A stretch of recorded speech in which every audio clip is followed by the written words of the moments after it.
Castellanos. Present. Member Gately. Present. Member Ortiz McGrath. Present. Member Pena. Present. Member Smith. Present. Mayor Nicholson. Present. Member Satterwhite. Excellent timing. So we are opening this meeting for some athletic recognitions, which we're so excited about. Thank you, everyone, for being here. So tonight I would just like to introduce Colleen Peterson and the athletic directors who have put together an evening to celebrate all of our athletes across the city. So as you can imagine, that is many, many, many, many. So they have organized it in a way where we can celebrate all students and while sharing the space with some particular students. So thank you very much, and I leave it to you. Thank you, Molly. Tonight we're taking time to recognize the accomplishments of our student athletes in athletic programs across the Lynn Public Schools during our past 2005-2006 school year. The successes we are recognizing tonight are the result of hard work and dedication of our student athletes, coaches, athletic directors, athletic trainers, our nurses, families, and school staff who support them throughout the year. We're proud to celebrate the achievements of our students from LVTI, Lynn English, Lynn Classical, Frederick Douglass, Collegiate Academy, CASA, and all of our co-op programs. To begin, I'd like to introduce our athletic directors who will share highlights from their schools and introduce their student representatives. And there are our So first, we have 88F Grayshell, Ashley Aldred, and Josh Mower. So first we have Lynn Tech, and we have our student representatives, which Adolph is going to introduce. First we have a one-on-one. He's a senior. He's a basketball player, a tremendous student athlete, and track star as well. And we also have, this is a one-on-one. Yes. How are you? Can we get you to go to the, up to the mic? Adolph, could you Speak repeat it. that in the mic so the folks at home can hear it? Yeah, sure. Yep, and this is a one-on-one who is going to Cornell next year. And our next student athlete is Addison Brown, who's a senior and outstanding swimmer.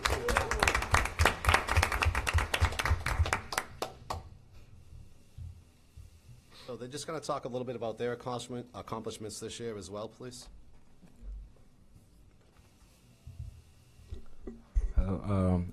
I just want to thank all of you guys for this amazing opportunity and thank the crowd too for being here. Quick round of applause for that. My name is a 101. I am a senior in Lynn Tech, studying the electrical trade. And a small thing about myself, I would describe myself as a student athlete, a student researcher, but most importantly, a big brother since I have 5 younger siblings. Just to talk more about my journey throughout Lynn Tech as a student athlete, I am a captain of both the boys basketball team and the track and field team. As the captain of the boys basketball team, I've got 3 Elite 8 appearances, 2 conference championship, 3 state vocational championship, multiple academic scholarships, and defensive MVP honors. And as you guys heard, I'll be going to Cornell on a full ride this fall, so I'm very excited for that.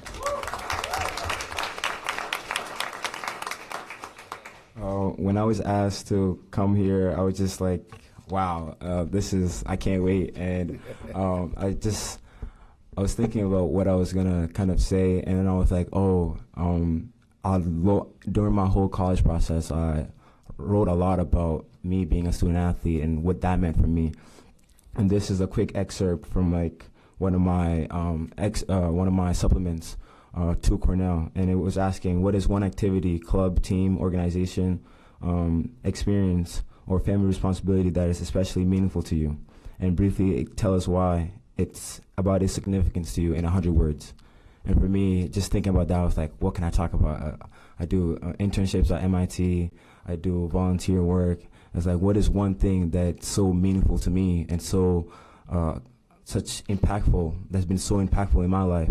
And once I asked myself that question, I was like, oh, duh, it's basketball.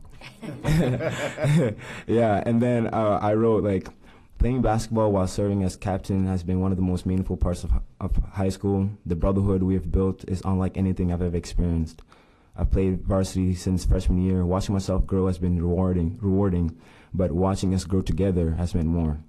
We have evolved not just as players, but as disciplined young men. Basketball keeps me grounded. It's my reset button that shows me that resolutions come from action, not overthinking.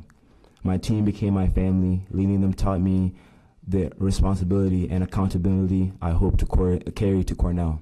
And that was just one part, and I have so many other supplements, but that itself was how much basketball meant to me. And not just basketball itself, the brotherhood we created and the coaches.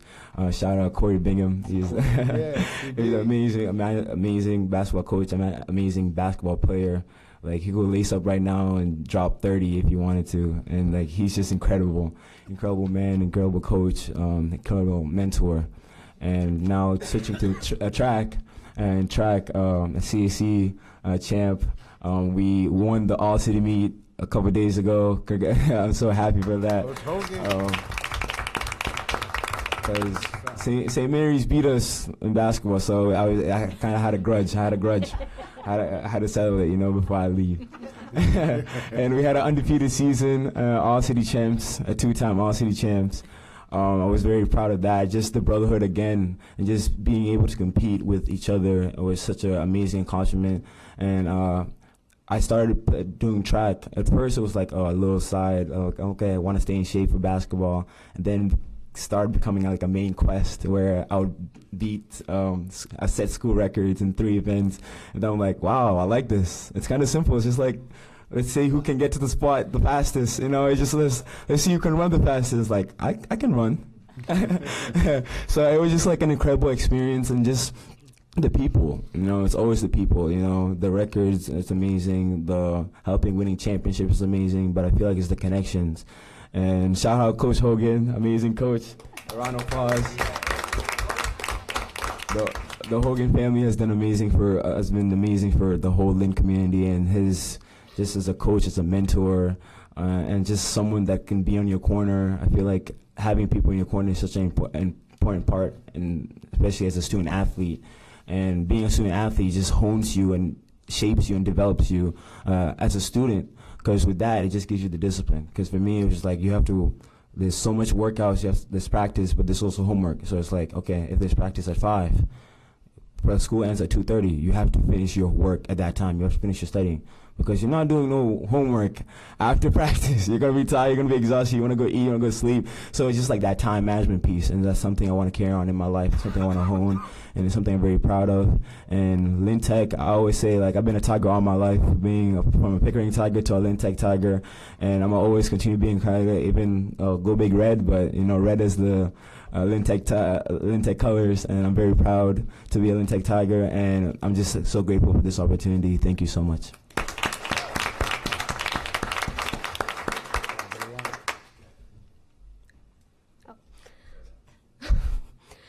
So, hi, my name is Addison, and I'm a senior at Lynn Tech on the swimming and diving team.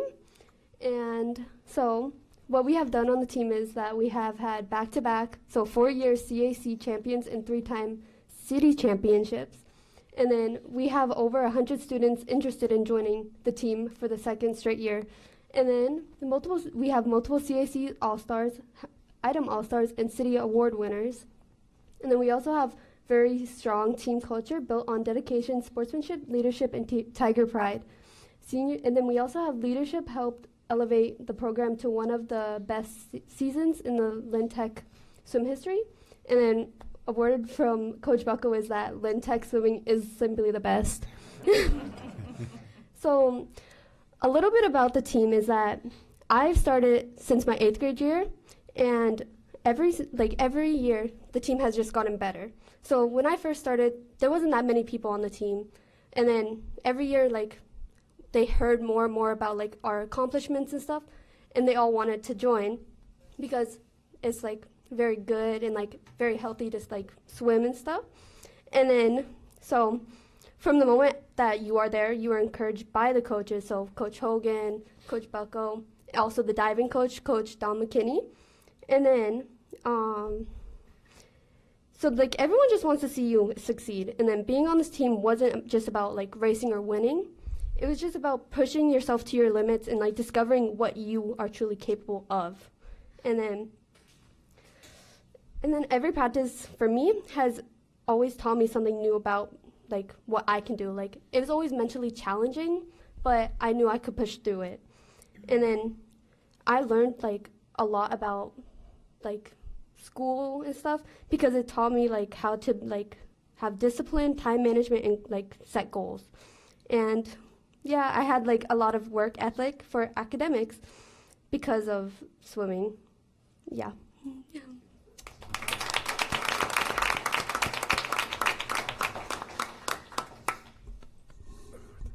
All right, well, thank you, Addison and Awan.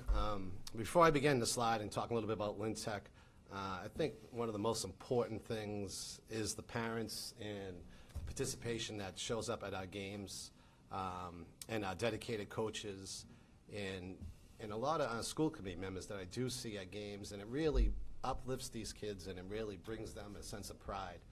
So I just, I want to recognize, because I do see a lot of faces out there. I'm not going to single you all out, but you know who you are.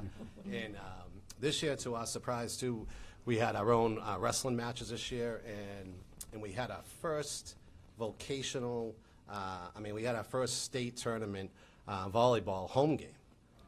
Coach Wexler, who was in the stands as well. And then, little to our surprise, well, it really wasn't. Our superintendent shows up to come watch us play.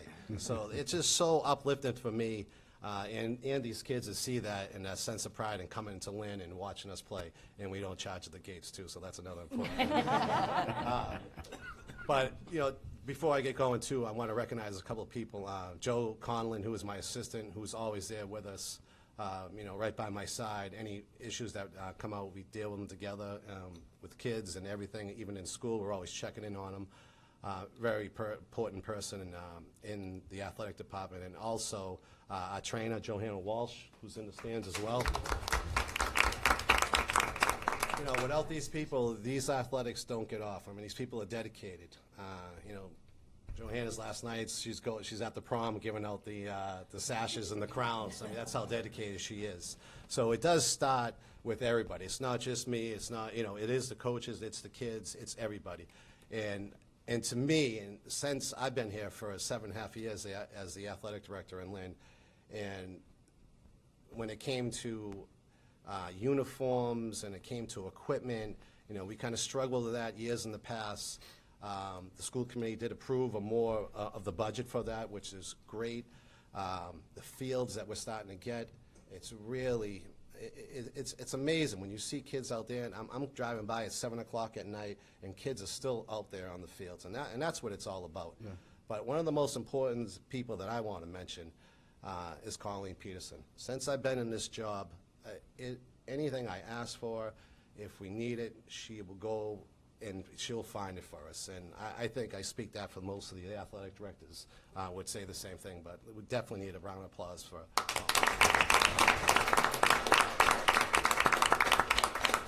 we're going to be working with Laurie Gavin this year, so I'm sure we're going to get a lot more accomplished as well.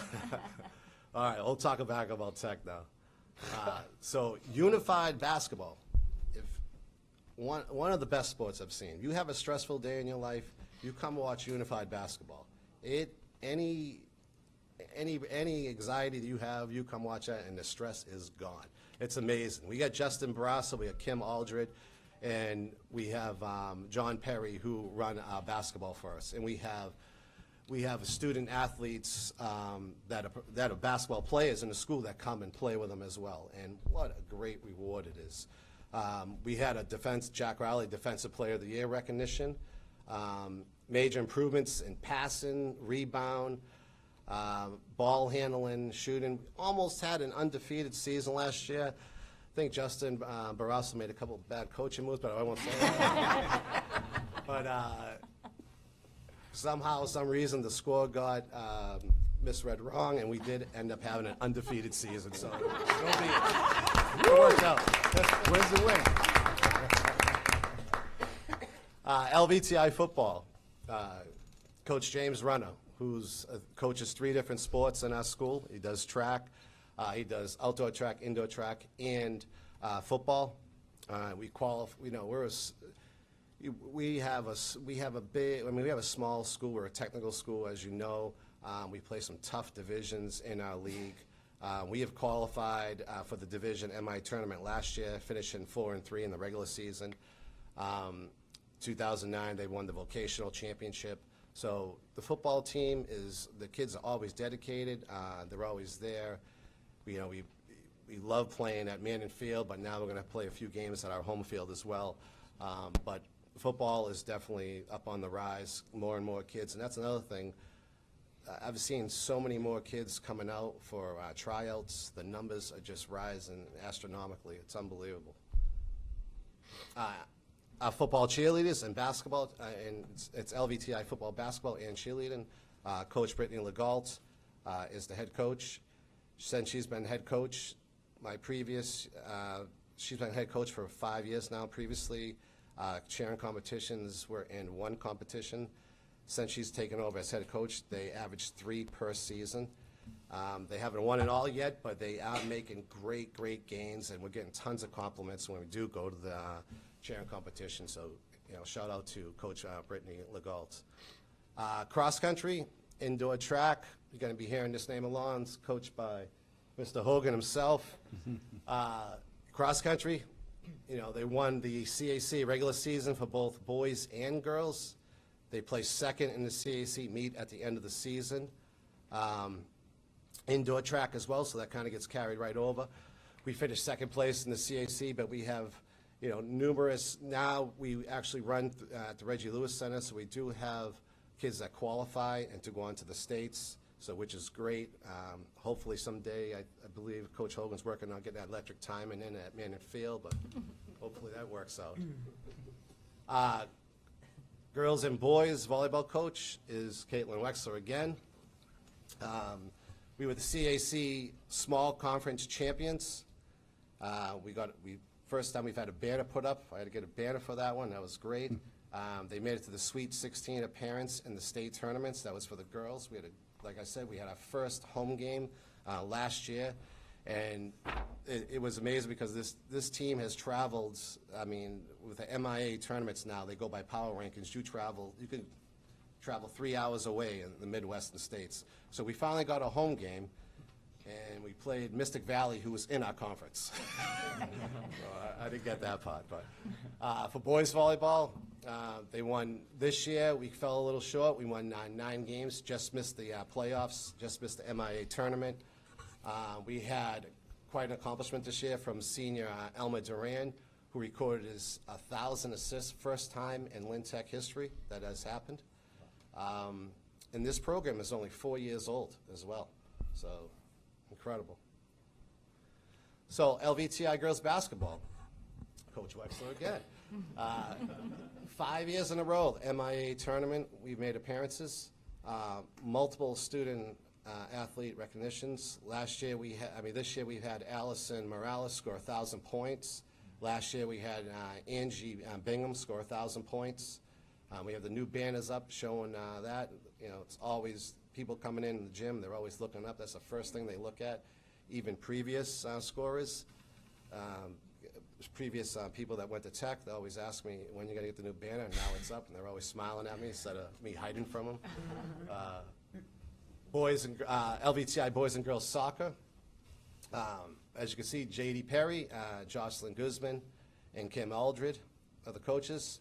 Last year was the first playoff appearance in the program in history of LVTI soccer.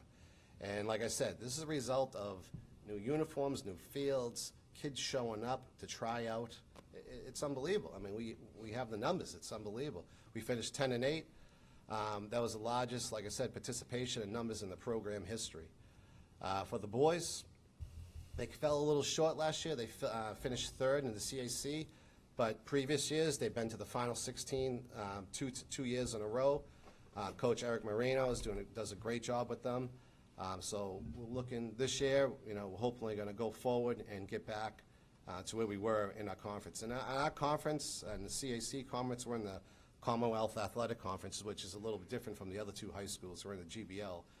And we do have some stiff competition in those conferences. It's great for power rankings, but during the regular season, it's really hard to get wins. So even 6 wins is quite an accomplishment. Baseball and softball.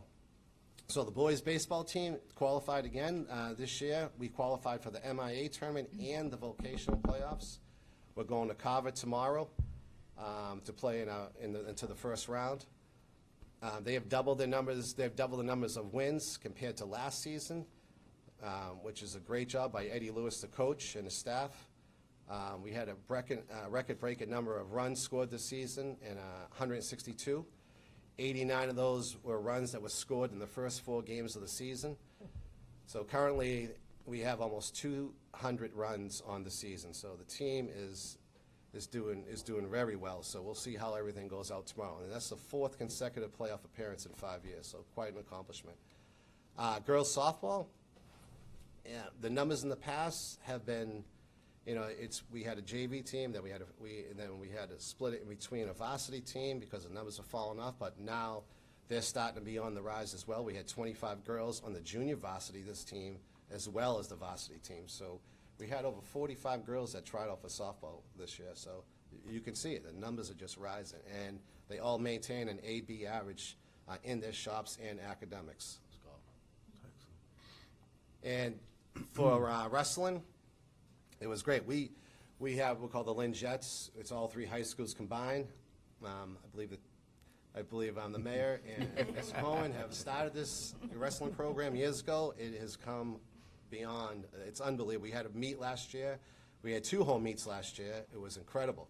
And my first home meet I've ever watched live, I just couldn't believe it. These kids are wrestling for 2.5 minutes.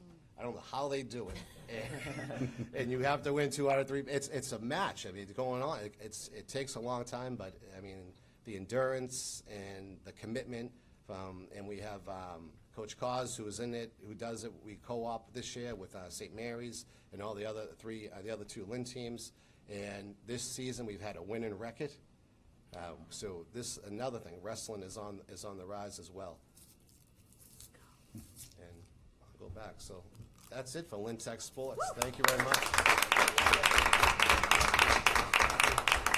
Ms. Peterson?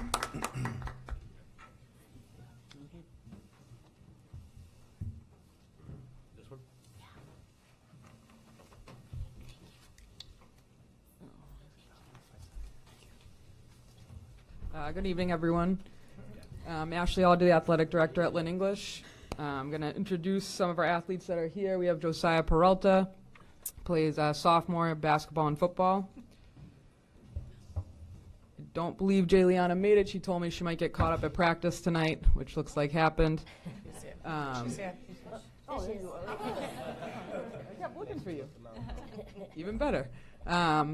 Soccer, basketball, outdoor track. These 2 both attend Lynn English. Then we have a Frederick Douglass athlete, Gianni Bernabel. She's a sophomore. She has volleyball, indoor track, and softball. She's behind you.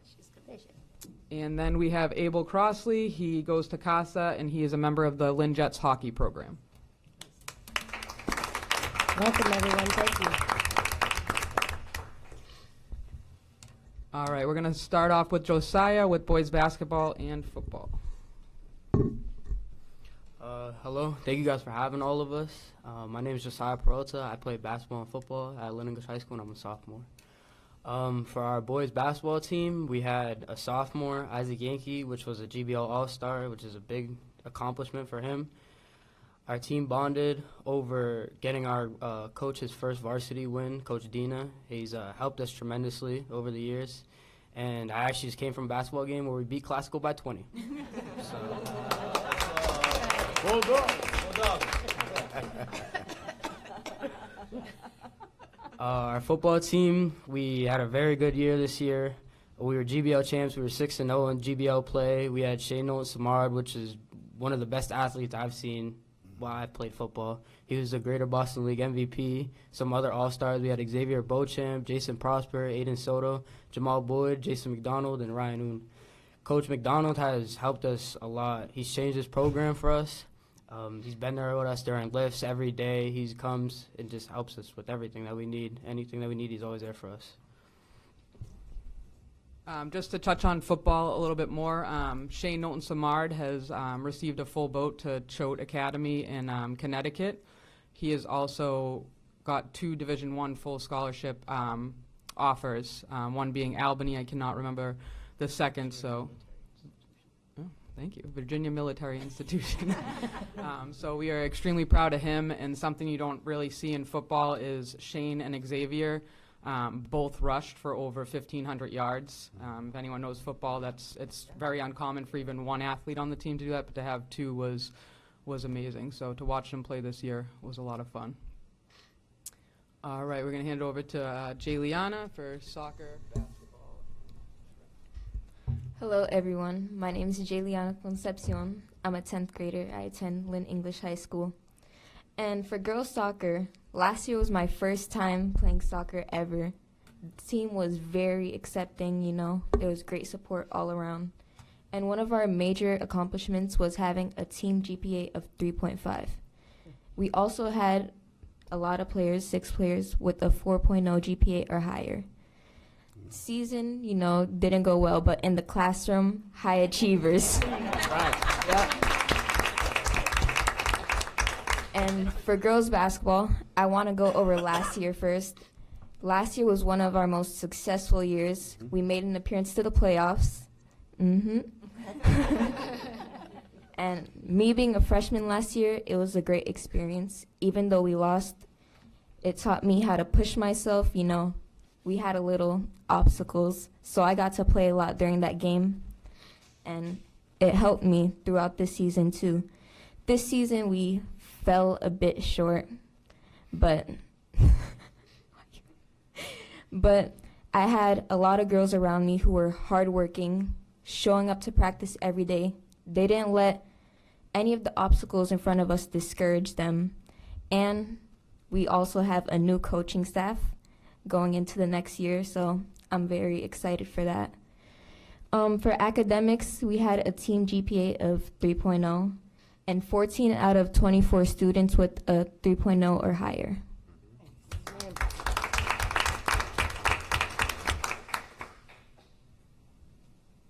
For indoor and outdoor track, we had a bunch of top performers. Hello? Yep. For the all-city meet, for the 4x4 relay team, they got 2nd place. The 4x8 relay team also got 2nd place, with the top performer being Abigail. She got 5th place in triple jump. Deli, she had 4th place in the 200 meter and 4th place in the long jump. An amazing athlete, Madison McHale, who placed 2nd in the 800 meter and anchor for the 4x4 relay team. We had Precious Jonathan, who got 5th place in the 200 meter and 4th place in the high jump. We had Rona, 4th place in the 100 meter, and Alejandra, who got 4th place in the mile and anchor in the 4x8 relay team. For indoor track, we had the GBL All-Star, Ian Adams de la Rosa, amazing athlete. He's been representing Lynn English well for the past 4 years. And yeah, big accomplishments from him and Madison McHale.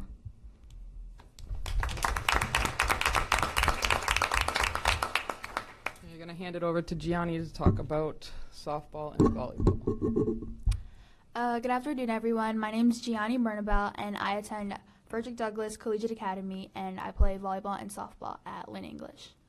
So I'd like to start off with the accomplishments the Lynn English girls volleyball team has in the classroom, as our team GPA is a 3.5, and we have 18 players with a 4.0 GPA and higher. Wow, that's great. I'd also like to highlight softball's achievements as well, as we also have a strong academic achievements. And while we highlight memorable moments on the field, including my first career out of the park grand slam versus Malden.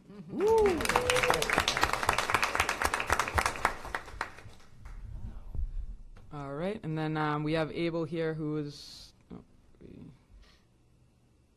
maybe didn't say, must not have saved. We'll get to his when we get there. I'm going to highlight cross country. They had a great season. Again, you'll see Ian Adam De La Rosa up there. He finished second in the GBL meet. Madison McHale finished top 10 in the city meet. Ian placed first overall. David Coley placed 6th overall, and Madison placed 3rd in the girls division. So I love that picture of them down in the corner holding up their medals. Shows their personalities very well. Unified basketball, like Adolph was saying, if you're having a bad day and one of these games is going on, just come on down. This was an exciting game with classical. You see both schools, everyone. It's the one time you're seeing English and classical work together when they're playing against each other. The coaches are amazing. We have Angel Gruon and Kimberly Willer who coached for us this year. We have some excellent paraprofessionals who take their time and help with the students that need that extra support.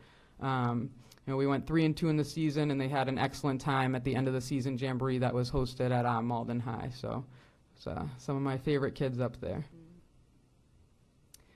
Boys soccer, they made it to the tournament this year, came up short against Lexington in the first round, but they showed a lot of grit and played excellent. Coach Val is an excellent leader for those young men on the soccer team.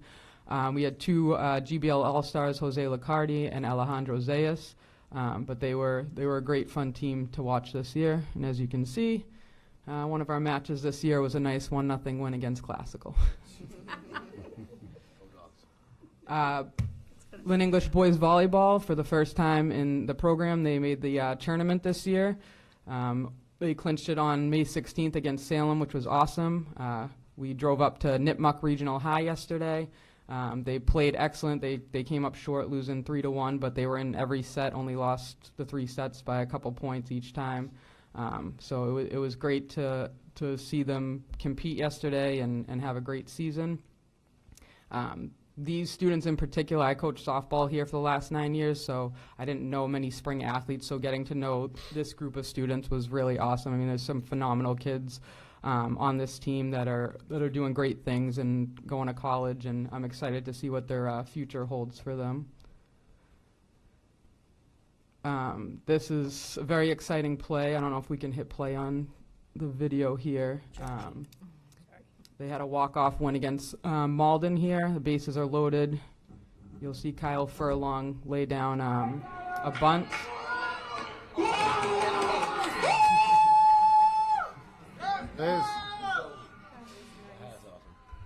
Yeah, that was very exciting. It was in the bottom of the 8th inning that they walked it off. Eward Beato scored that winning run. So they came up a few games short of the tournament, but again, with being a spring coach, it was great to get to know these student athletes better and be able to actually attend their games and see what they can achieve. So they were a fun group of kids.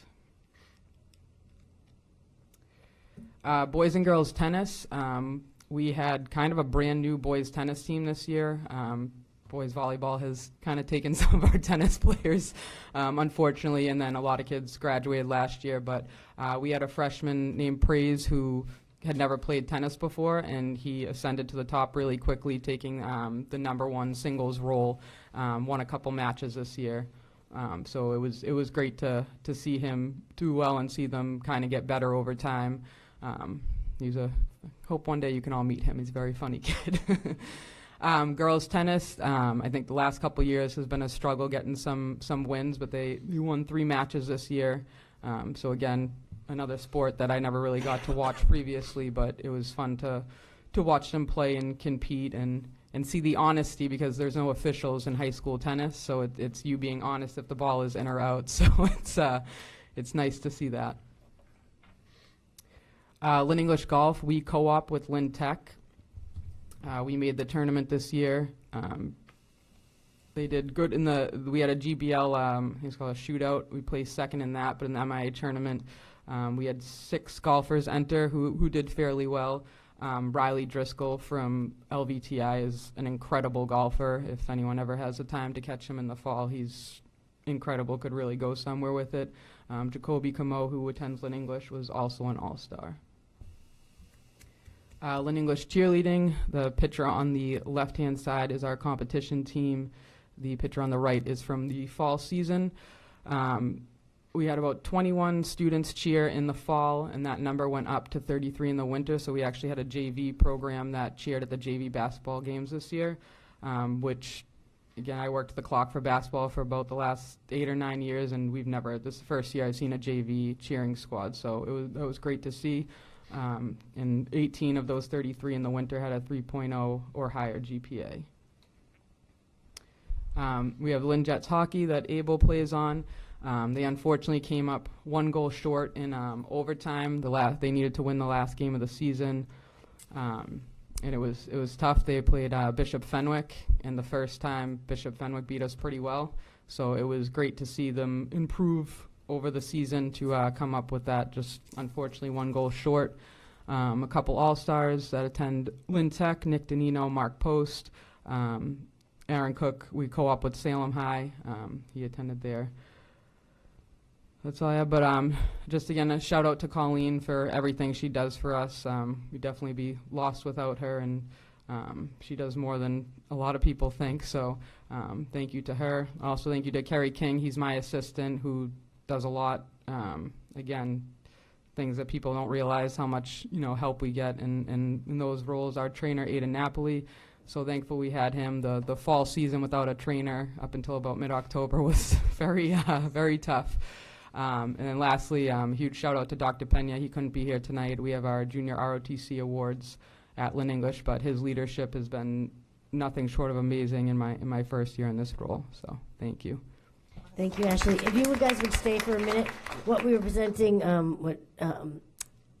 Peterson, if she wants to come back up, is we had posters that were made by by Ms. Peterson as well as Mrs. Bansfield in our curriculum office for each of the teams to bring back to their school, representing all of their athletic sports. So I wanted to make sure we pulled them up for you for this. Abel, if you want to take Casas.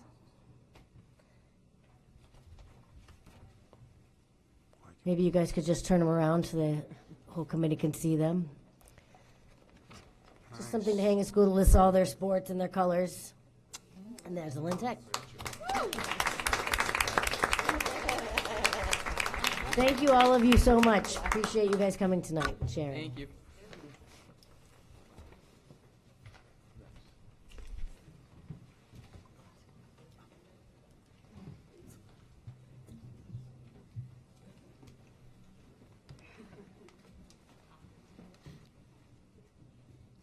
The shy guy's here. You don't know me.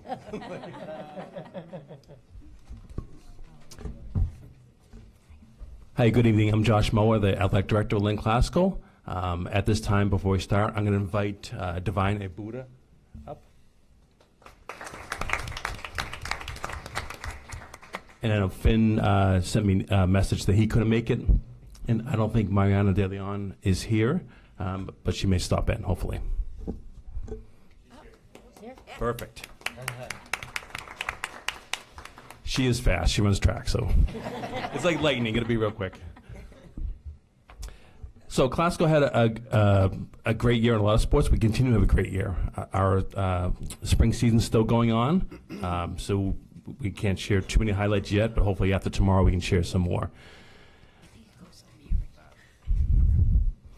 So up first is Divine. She's going to talk about, she's on the girls basketball team and the softball team this year. Thank you. Hey everyone, I'm Divine. I'm a junior at Lynn Classical High School.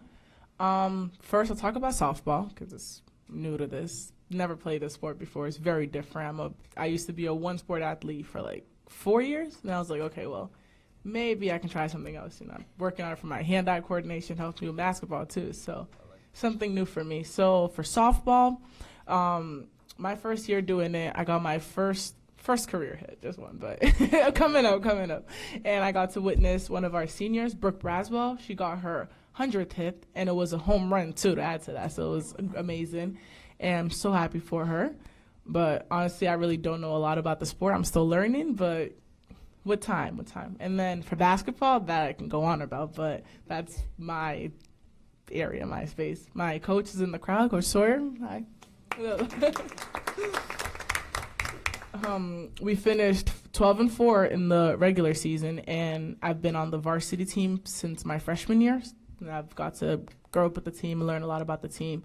All 3 of the years I've been here so far, we have made an appearance in the state tournament, and for the past 2 years, we've won our first away state tournament game. And this year was a rough game because it was rescheduled so many times, and it was 2 hours away to add to that. And the day of the game, we had to leave really early for a 5 o'clock game. We left at like 11, 12 o'clock. We left really early just to get there on time.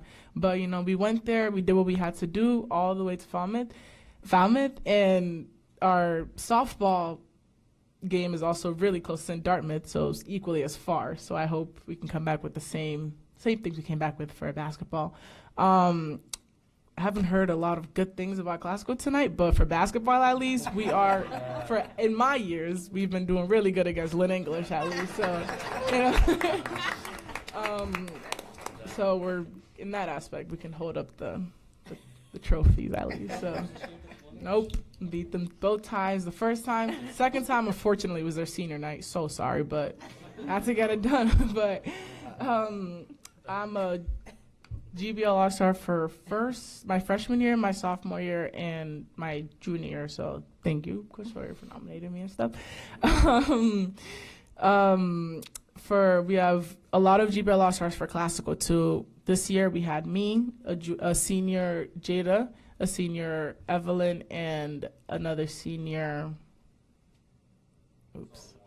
a sophomore, Mia Duncan. But basketball is a really great sport. It teaches me a lot of things. For one, it's taught me a lot about my time management skills. It's really hard. Like, I do basketball, like I work, I have younger siblings, and I'm full-time teen at the Boys and Girls Club of Lynn, so shout out to Boys and Girls Club also. It's also taught me a lot of things, and it's helped me a lot with a lot of the classes I take. I'm in all honors and AP classes with also early college involved in that. So basketball, it teaches you a lot of things, like how to handle my time, because again, you practice usually 3 o'clock right after school. I get practice done.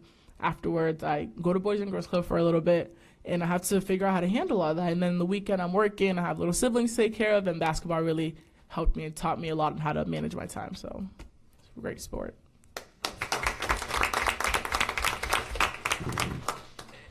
And I'll just say, if you don't know Divine, you will next year. And she's a force already. I'm sure probably everybody here knows her. And honestly, she probably is the single smartest, most athletic person that I've encountered in 30 years of my career. She's amazing. Like, she still has one more year, which is unbelievable. But she'll be back up next year a couple of times.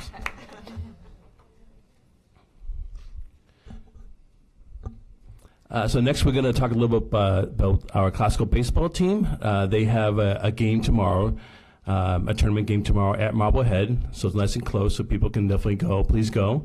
This spring they won the GBL championship. They started 1-3, 1 win, 3 losses, and then I think they won out pretty much the rest of the year, and they capped the championship. It's kind of a surprise, but not really. If you know those kids, know the coaches, then we're not surprised. It's a great blend of kids too, really nice kids. It's been a great ride, and we're hoping it continues. During the course of the season, one of our pitchers, Braden Odinesian, he pitched a no-hitter against Everett. So no hits in 6 innings. So a great season, and we're going to hope it continues. So please come out tomorrow for baseball. I'm going to move on to cross-country, indoor, and outdoor track. I'm going to turn over to Mariana De Leon. Mariana is actually a student in this building at Frederick Douglass. I actually got to know her 2 years ago when I worked at Frederick Douglass, and we'd always talk track, and then a year later, like, what are you doing here? Like, I'm the athletic director. So it was kind of cool. I used to always get dismissed so she can go to classical meets back then. But and so she's going to share some of her personal accomplishments and some of the team highlights from this year. Okay, you did my introduction for me, so it's nice to see all of you guys. I'd like to say, like, our team was very big my freshman year, but then it slowly got smaller, but it's finally back up. I remember, like, indoor track, I was, like, the only girl on the team for, like, a whole season, and I didn't know if I wanted to keep going, but A lot of people convinced me to, and I had a great season. I was close to states, and I was close to my school record for the 600, but I didn't get it. But this year, our team has gotten a lot better. A lot of us finally qualified for states, which we haven't been able to do in a very long time. So it's good to see everyone else accomplish stuff. I'm sorry. And like I feel like the team has really like come together this season. Like they always support each other. They're always talking to each other, even if it's not like about track and stuff. Like sometimes we're at meets and you'll see like someone in the corner doing algebra homework, but it's like it's really nice. My personal accomplishments this season, I did get all-stars for cross country. I got the school record for the 600. I went to states for that, and I think on Saturday we finally were able to get a 4x4 team for states, so that's really nice. It's been a very long time since we went under 5 minutes. And I'll also be running the 400. I'm more like of a distance runner, not a sprinter, but I like to like go into random things, like try new things. So yeah, I'm sorry guys. I didn't come prepared. I didn't know what we were going to talk about.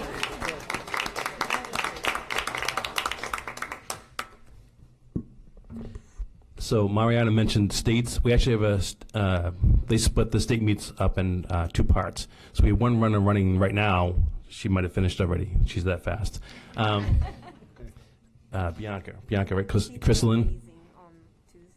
Yep, so 2 on Tuesday, Bianca and Mariana scored like 40 points combined. They won or was first and second like every race or every event they were in pretty much. So they really carried the team on the city meet. So this slide here, this is actually, it's meant for all the schools. So in April, there was a marathon relay that Mariana took part in, and other track members you've seen already. It was Lynn Tech, Lynn English, Frederick Douglass, Lynn Classical. They all took part in the relay. They all ran a mile combined. You can see that the team placed, they were in Team MEB. MEB is a long distance and marathon runner, U.S. runner. The team placed 9th out of 24 teams, and this team was the only team that had all student athletes. Other runners had club runners or like pro runners, and it was obviously it wasn't like a great serious competition, but it was a great event. It raised a lot of money and it brought awareness. So we're super proud of the Lynn athletes that ran in this race. It was a great time, a great picture with MEB right there too.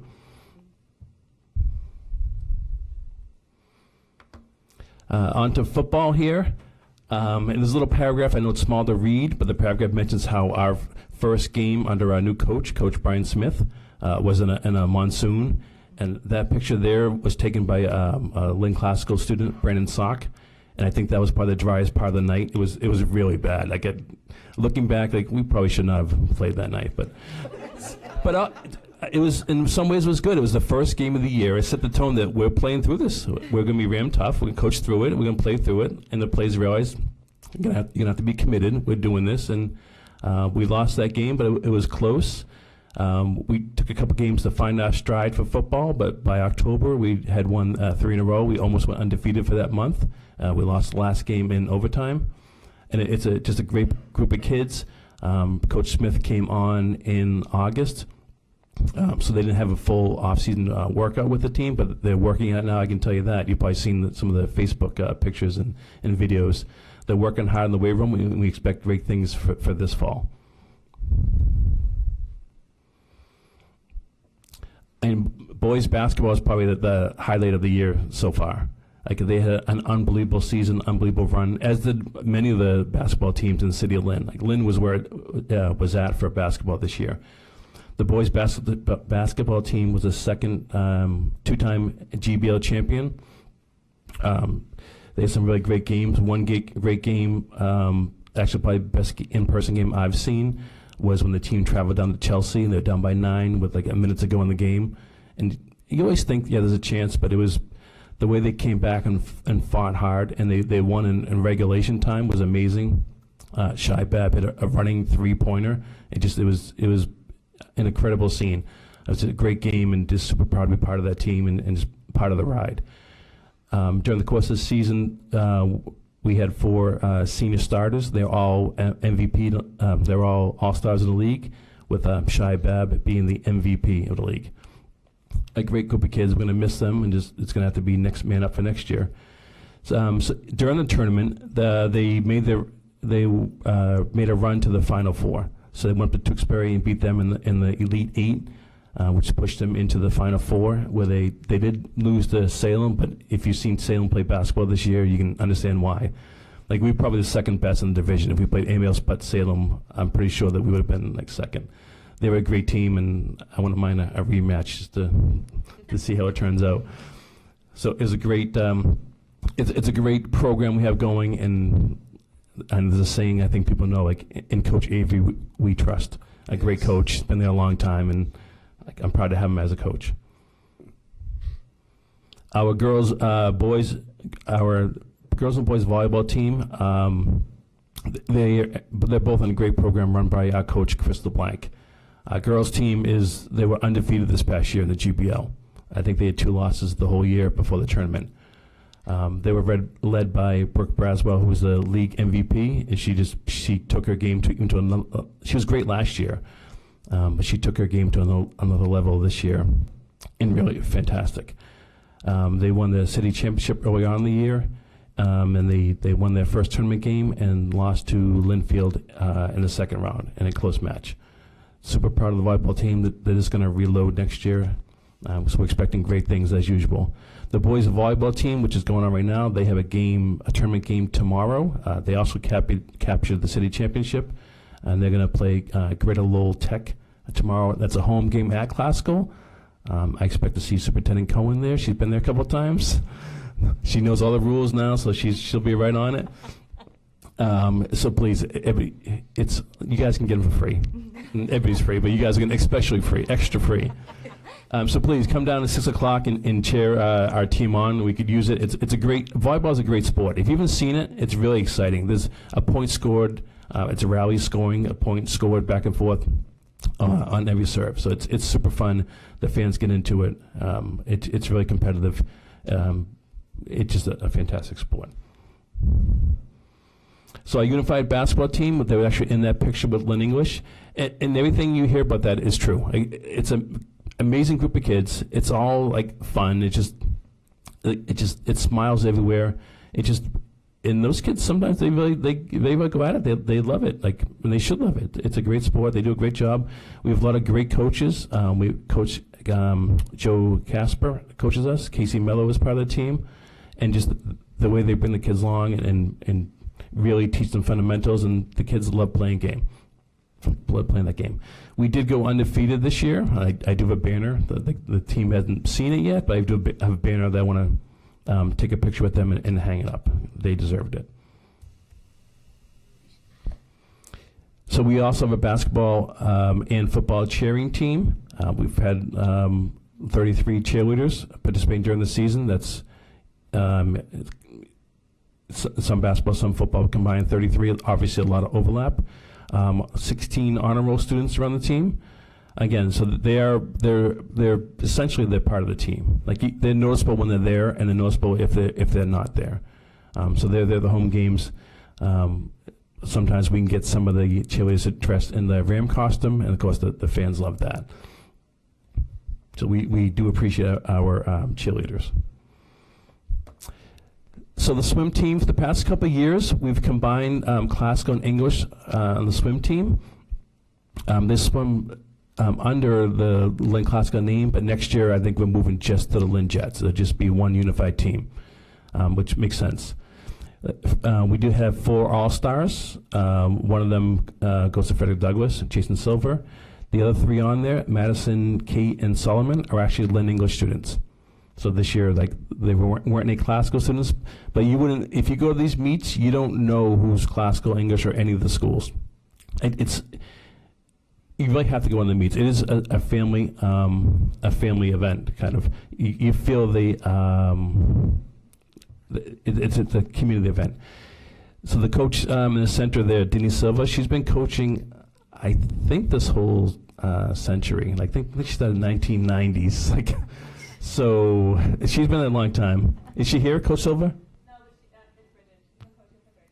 so 35 years. That's a long, long time. I think Coach Bridget was the other coach, so Coach Silver and Coach Bridget were the two head coaches, and so they'll be taking on the team next year. It's a great sport, and thank you for Lynn Tech for allowing us to use their pool.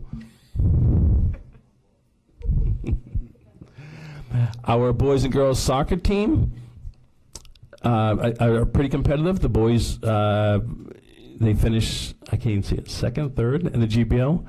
They qualify for the state tournament the second year. Again, they're a great team. Coach Eric Moreno in the center in the bottom picture there. He's been coaching. He's a veteran coach, a great coach. Been doing it for a long time. The girls team was a bit of a rebuilding year this year. They did have one great win they had a couple wins, but the signature win was a 7-1 win over Revere. It was a home game. It seemed like they came out of the blue, but I was super proud of the girls. They were having a great time. So soccer is a great sport. It's a growing sport. The boys team, I think we're going to have 2 JV teams along with a varsity team. So that sport's growing. It's obviously something, if the kids want to do that, then we should be growing that sport. Jets Lacrosse, that's a co-op team between the 3 Lynn schools, Lynn English, Lynn Tech, and Lynn Classical.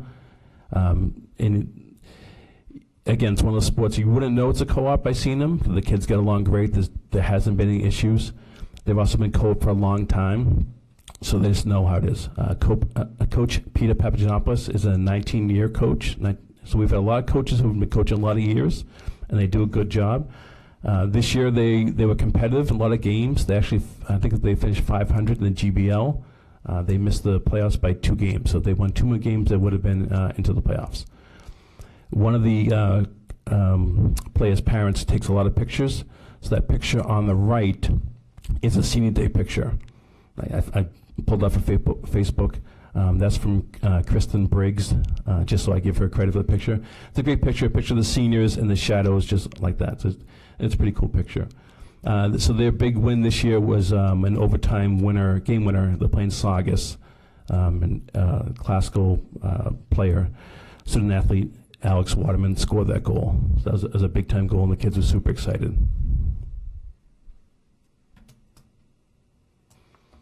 I just want to reiterate what Ashley and Adolph said about the support for athletics.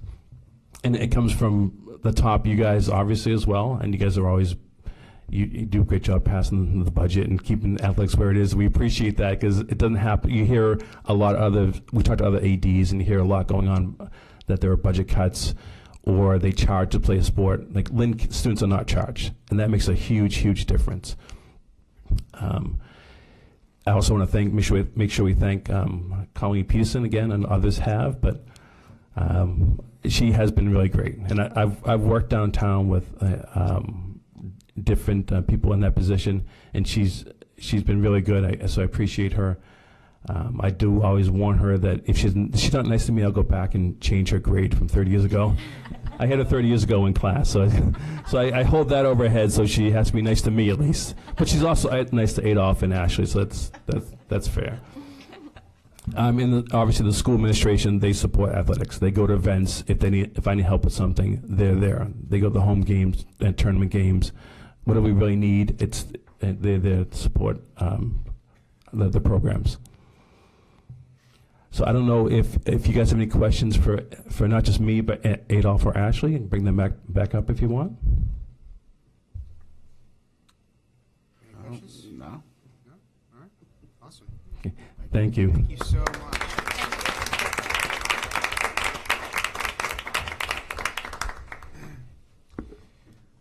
Well, that was amazing. Thank you to all the presenters and all of the coaches and staff, supporters, parents, fans, and above all, our student athletes. Thank you so much. You are amazing, and we appreciate you sharing that with us. That was incredible. So thank you so much.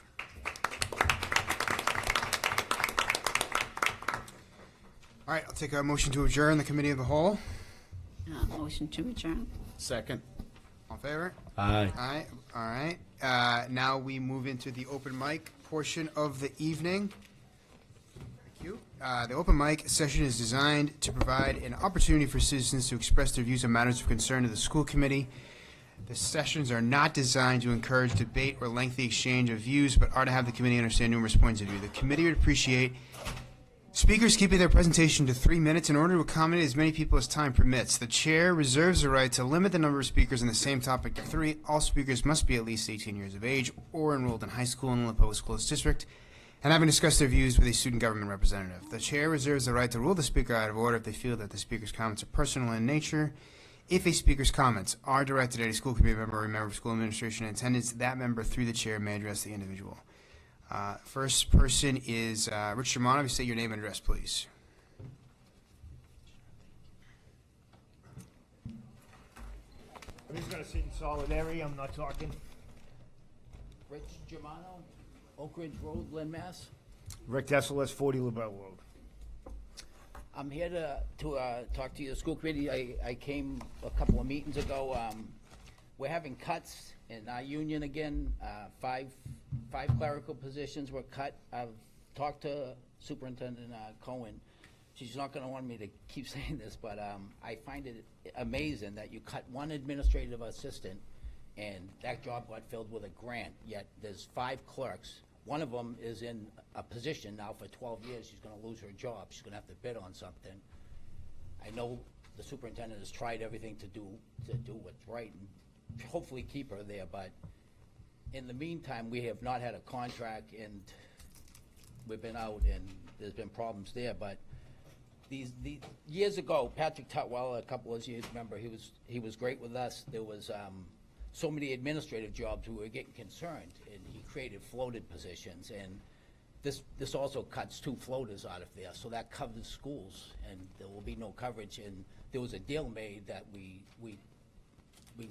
thought we rectified it, but something I really haven't talked to you about either, that they were taking other union, not from our union, from other unions, and filling our clerical positions and giving them $50 stipends a day.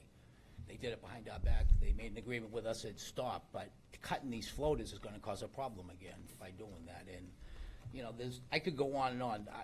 I don't want to see anyone lose their job. I really don't, but how can you say to 5 of my members, there was 3 of these positions were open last June. HR never filled them. If they were filled, there would be people sitting in these, and it's frustrating. It really is.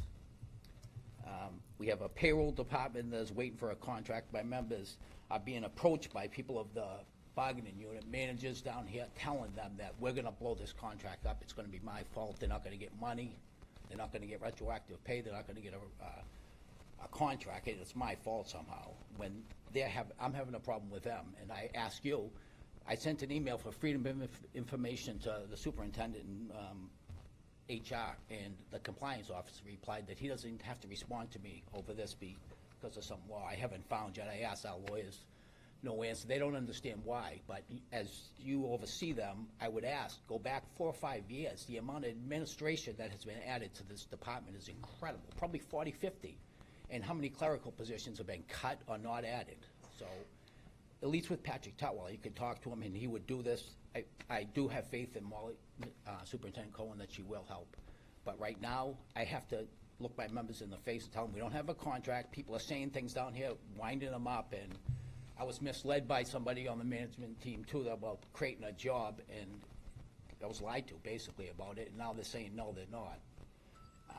I'm very frustrated, and I hope you would ask them. I mean, you go to HR or payroll, and how many administrators, assistant directors, database managers have been created in the last 5 years, and how many clerical positions? And you're going to be shocked, I guarantee it. So I would hope that we could push them to. We're having a problem with management right now on negotiations. Thank you, Rich. Yeah. I appreciate it. Anything you could do, I appreciate. Thank you. Thank you so much. Thank you. Thank you. Are you want to go separately? Yeah, just sitting All in right. solidarity. Yeah. All right. Sounds good. Yep. Thank you. Thank you so much. Anyone else here to speak at open mic? Anyone else for open mic? Last call for open mic. And we will close the open mic portion of the evening and move into the 9th regular meeting of the school committee, the 10th regular meeting of the school committee. For those who are able, please rise for a salute to the flag.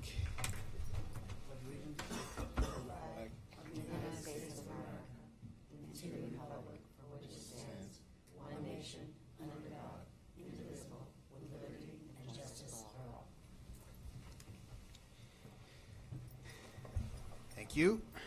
Next is the minutes. Motion to accept the 9th regular meeting on May 14th, 2026. Second. All in favor? Aye. Opposed? Ayes have it. Next, we have superintendent's goals reports. Yes, thank you. Next year, I'm not going to schedule myself after the student athletes, but I'll do my best this year. Good evening. I cannot believe we have already arrived at the meeting in which I report out on my professional practice goals for this very brief yet very accelerated year as interim superintendent. In keeping with how I am wired, I have tried to accomplish a full year's worth of goals in just under 6 months. But the sense of urgency I feel, which is also evident in the people around me, reflects our commitment to our roles and the district. Before I begin, I'd like to personally thank the members of my executive leadership team who have accompanied me on this adventurous mission to accomplish as much as we did in just a few sleepless months. In all seriousness, none of this would have been possible without Deputy Superintendents Ellen Fritz, Julie Luff, and Lori Gallivan, along with the business administrator, Kevin McHugh, and his team, the executive director of HR, April Reed, and her team, the administrator of special education, Dr. Christina Colella, and her team, executive director of innovation, Dr. Shannon Gardner, and her team, and an executive director of MLE, Laura Sanchez, and her team.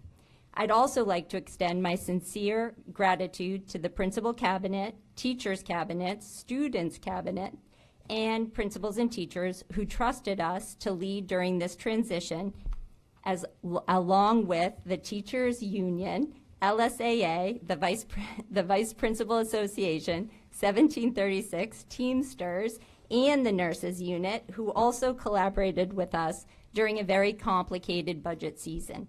Had it not been for the patience and grace extended to us, we would not have been able to focus on all of what we had to accomplish this year.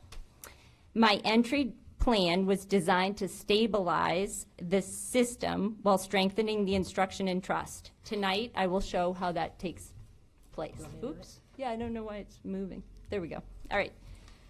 Excellent instruction is our social justice strategy. A great education is the equalizer in the inequitable world. I believe instructional leadership is how we stabilize, how we build belonging, and how we deliver equitable access to rigorous learning for all of the students in Lynn. We have prioritized the focus areas of belonging, instruction, and relationships, all in service for creating stability. By building and prioritizing the instructional core framework and iterating on its many versions with the feedback of principals, teachers, and directors, we deepen our relationships and demonstrate the value and esteem we hold for our colleagues and our students.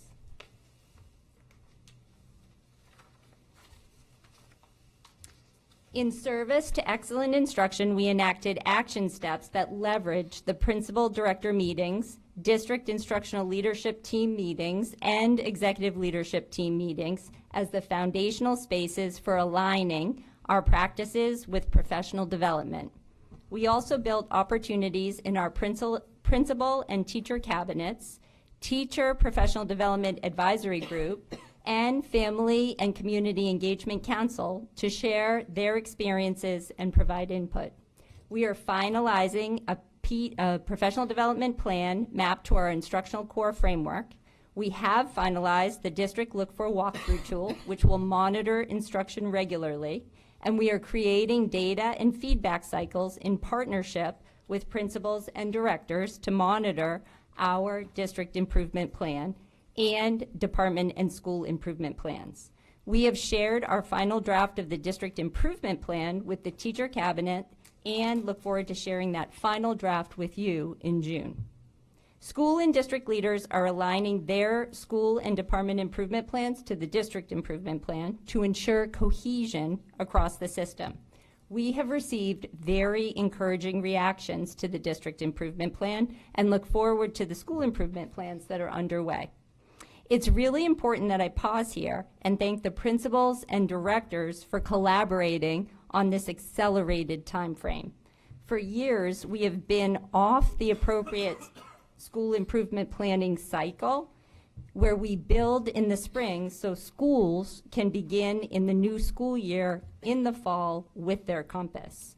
My theory of action is simple. Excellent instruction in well-resourced classrooms with well-supported teachers will stabilize the system, especially during this transition.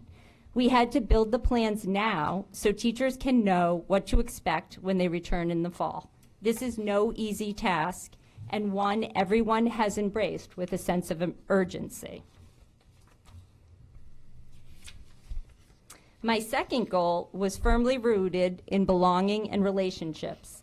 To ensure all voices were at the table, I launched 2 councils, a staff professional development advisory group and a family and community engagement council. These convenings were designed to inform me on what is most important to our stakeholders. Our FACE team is planning to host a family and community engagement fair in August, while the staff PD advisory group is creating a conference-style differentiated PD day for the November in-service day 2026. I also administered an anonymous staff survey in an effort to capture some important data for a Voices of Lynn report summarizing this year's endeavors.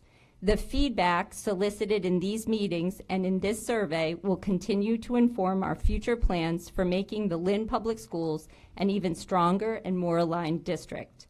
The Voices of Lynn report will also include other surveys we have administered to staff to elicit their input on professional development. To operationalize this plan, we took concrete steps in alignment to the pillars of the entry plan. Here are just a few of the accomplishments that we had in the last 6 months. Most importantly, we created an instructional core framework and then aligned professional development to that core to support excellent instruction in all of our schools. In the area of belonging, we created many councils and cabinets that elevated student and staff voice that we take under advisement in our direction for the district. And in regard to stability, the leadership roles were realigned in a way to support the work streams while we were able to clarify and create a transparent budget process.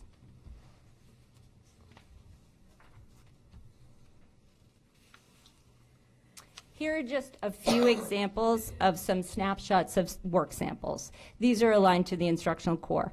On the left, we have the professional learning calendar of the PD ARC, aligned to that instructional core framework that I mentioned. In the middle is a one-pager LPS instructional core framework, and to the right is the learning walkthrough tool that we will use in classroom observations to measure our progress in strengthening Tier 1 instruction.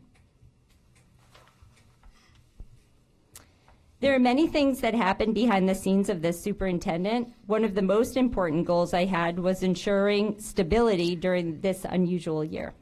Stability is not the absence of challenges. It is the ability to lead through challenges with clarity and coherence. What matters most is during a transition, is facing those challenges head on by designing a system that responds to them effectively and efficiently. In every instance, we kept our eyes on the vision and stayed anchored in instruction. If stability is defined by those who experience the system every day, then the staff survey results are all the pieces of evidence we need to demonstrate that we are on our way to positive student outcomes. As part of my entry plan, I made a commitment to measure how staff were actually experiencing this transition. So I designed this intentionally, not as a climate survey, but as a transition validation instrument centered on the 4 pillars I presented when I stepped into the role: belonging, instruction, relationship, stability. Because the question I needed to answer was simple. Did we stabilize the system, and are we building trust? What we are seeing in just 6 months are strong early indicators that the answer is yes. 80% of staff of all roles, this was a survey that went to the entire LPSZ admin, which is every single role, 80% of staff reported confidence in leadership. 77 reported an increased sense of stability. 70% reported clearer and more consistent communication. In a leadership transition, particularly one that included budget challenges and organizational shifts, this is significant. At the same time, I want to be very clear. The data is not about declaring success. It's about understanding where we are in the work. And what we are seeing is exactly what you would expect at this stage. Clarity has increased and trust is building. Now we need to move to deepening instructional support. You'll note that in the instructional focus area, 60% of staff agree or disagree to clarity around the instructional core, with 24% being neutral. So that tells us something important. Staff understand the direction, but need continued support in daily instructional practices. And this is precisely what we're headed into for next year. So the reality is that we cannot improve instruction if the system doesn't feel stable. So we focused, at my level, we focused on creating those systems in a way where teachers were not feeling that change this year in the classroom. Our focus for next year is to create that stability of expectations uniformly across the system. So this data tells us that we have created these conditions and we are ready to launch for next year. While there is still work ahead, and there always is, the results are showing that we are moving in the right direction. So what is next? We shift gears from stabilization to sustained improvement. As we move into next year, this is where the work that we plan to do lives. We will continue to partner with committees, councils, and cabinets, strengthen effective feedback in coaching cycles, expand early college and vocational pathways, and center a family engagement strategy that leverages the funds of knowledge that our students bring into the district. In June, many of us will put together one presentation where different voices on the executive leadership team will present the work they've been doing. One of those is HR presenting the staff stayer survey results. We will also present the district improvement plan and the school improvement plan. And then all of the surveys that we have been collecting, we will tally and present to illustrate how educators' voices impact the direction that we're moving on. We really are excited to also celebrate some of the work the elementary cabinet teachers have been doing.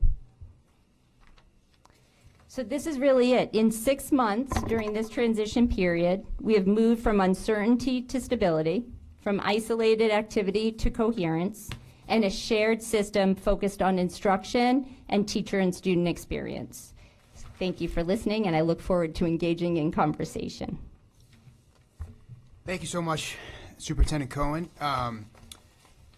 This is very helpful, and we typically follow the DESE's superintendent annual evaluation. Obviously, we're in a unique situation here, having been in the 6 months period that we set in these initial goals for. So we really appreciate, Dr. Cohen, your participation in that abbreviated process, which also means that I don't think there's a particular vote we need to take with respect to the evaluation, because I don't think there's a formal sort of 6-month framework that we're using. However, I do think if folks have any sort of questions, we can definitely go through those. So does anyone have any questions? Yeah, Member Gately and then Member Castellanos. I do not have any questions. I just have evidence of the goals being met. I have had the opportunity to go to many schools, and I see the change of culture, how relaxed the atmosphere is for teaching. But what stuck out to me the most is when I went to schools for read aloud, I got response from teachers that teachers in the first grade are noticing that that students that have moved in from our past practice have shown improvement. The teacher in the first grade is telling me that they have on their testing, because you do testing for benchmarks to see where students are, and that they show that they've greatly improved. And I'm talking about Ingalls, all right?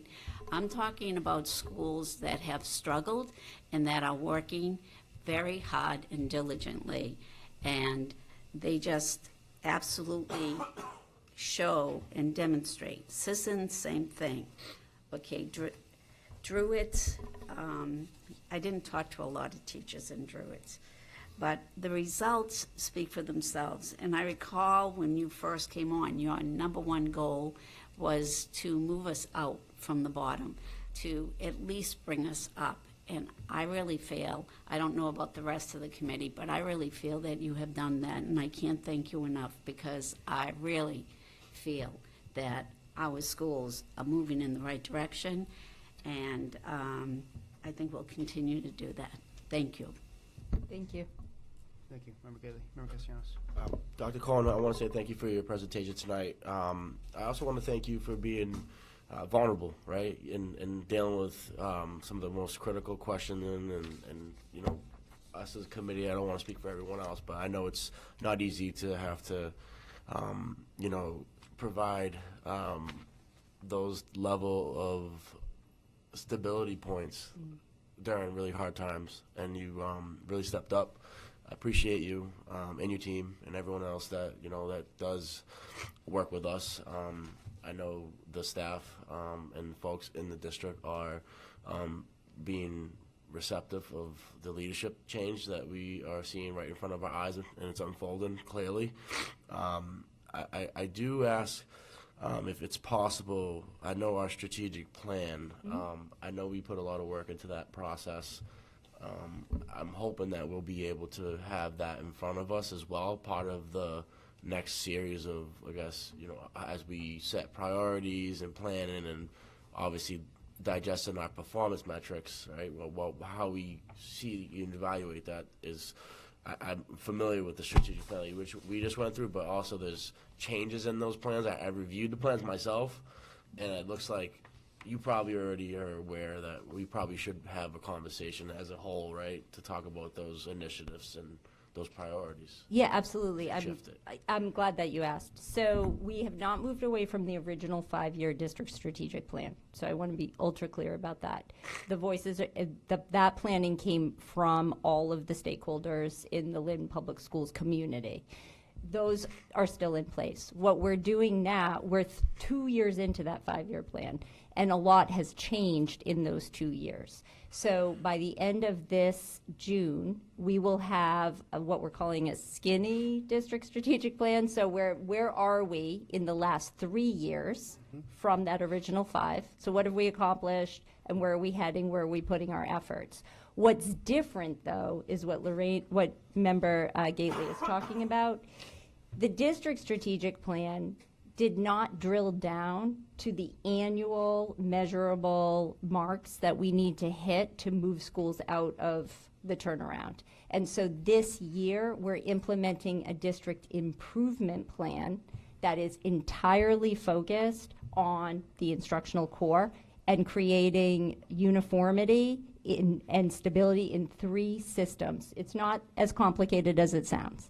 It is simply the first bucket of work that we need to do is really establishing common expectations and non-negotiables around what we expect to see in classrooms. And this is everybody. And so how do we do that? So that is the instructional core that I had introduced a few weeks ago. So it's just 4 domains, like students are doing the thinking and talking. It was what we talked about, culturally and linguistically responsive practices, differentiated practices.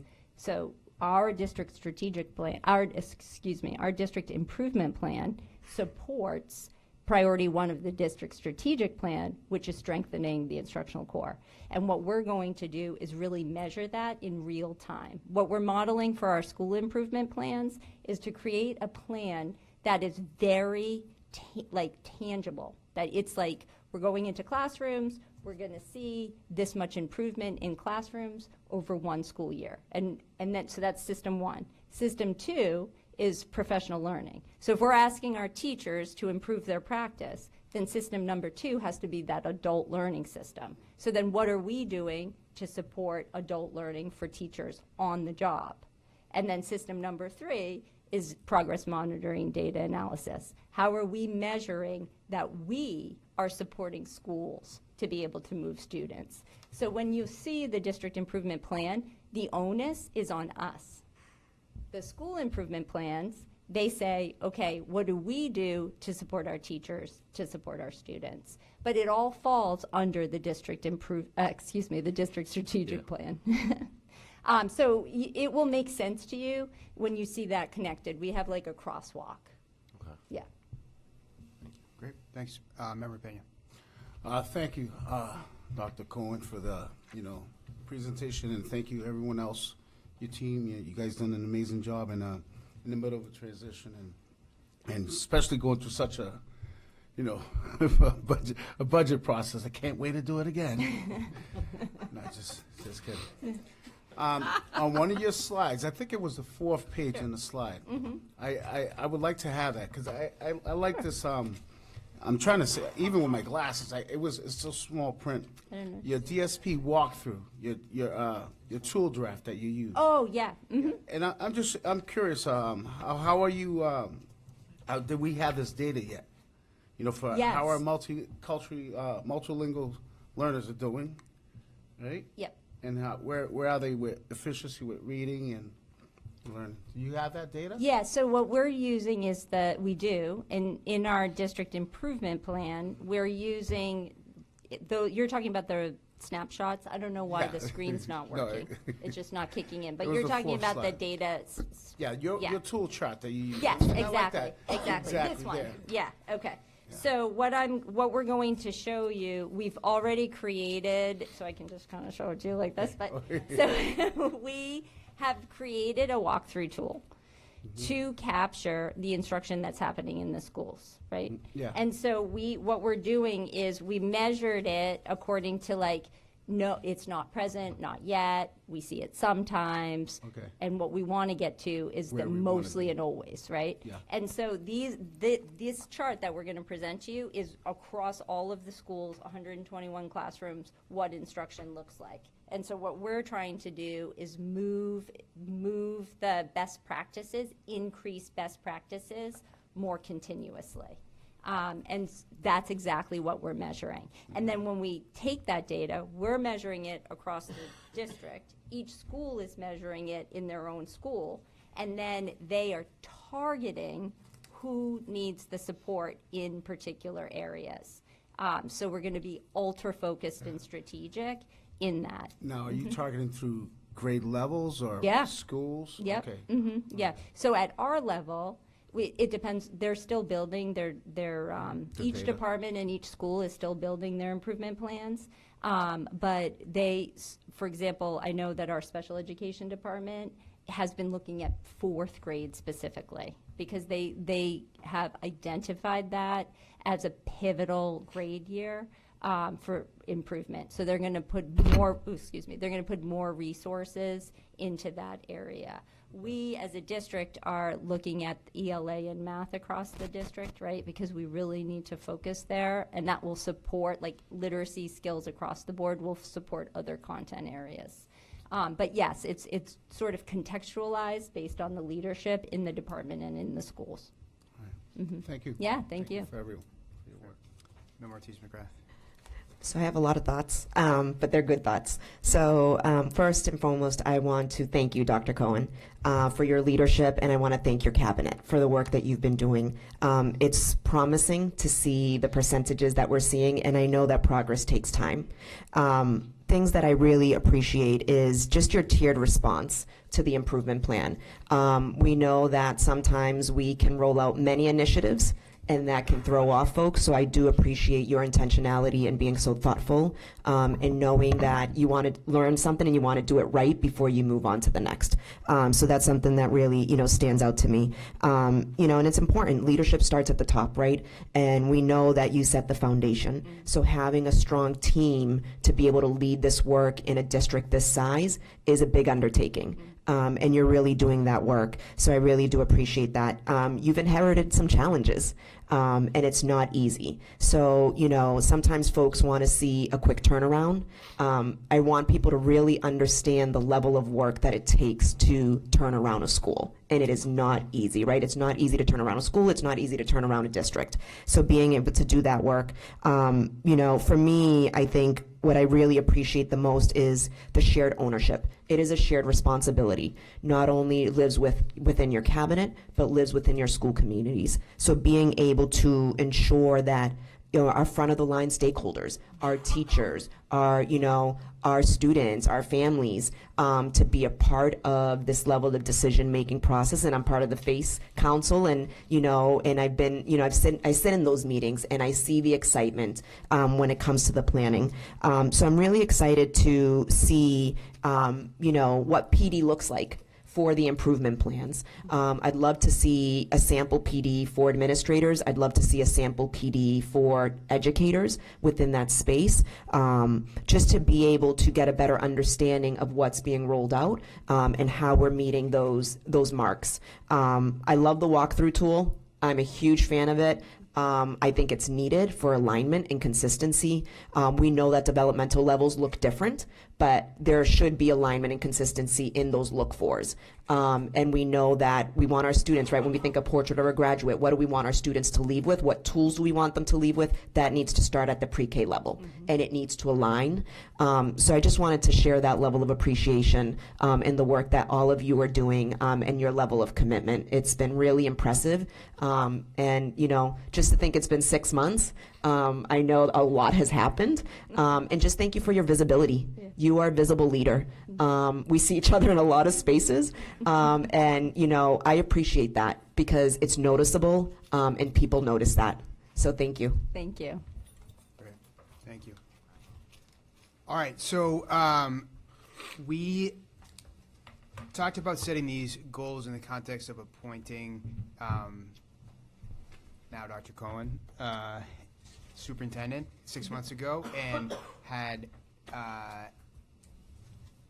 adopted a longer contract than may be typical for an interim superintendent, but not the typical term for a permanent superintendent. And I think all looking to see how the 6 months would go. And not something that we have on the agenda tonight, but just to preview, to give everyone notice. I think the plan will be to put that contract on the agenda for the next week, so that we could consider whether we want to extend that and sort of make it clear the superintendent's status moving beyond the interim category. And so I anticipate putting that on the agenda for the next week. And the negotiation part of that discussion, as you all know, happens in executive session, but any kind of vote would happen in the public session, and it'll be on the agenda. So, all right, great. Thank you, Mr. Mayor. Next, we have some field trips.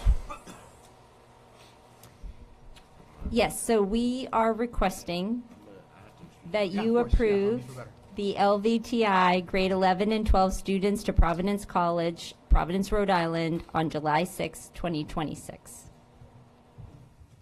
You want me to read them all? Yes, please. We'll take them as one. Yep. So there are three. The other request for a field trip is LVTI grade 11 and 12 to Southern New Hampshire University, Manchester, New Hampshire, on July 8th, 2026. And then the final is Aborn grade 5 to Camp Cody, Freedom, New Hampshire, September 21st, 2026 to September 25th, 2026. Great.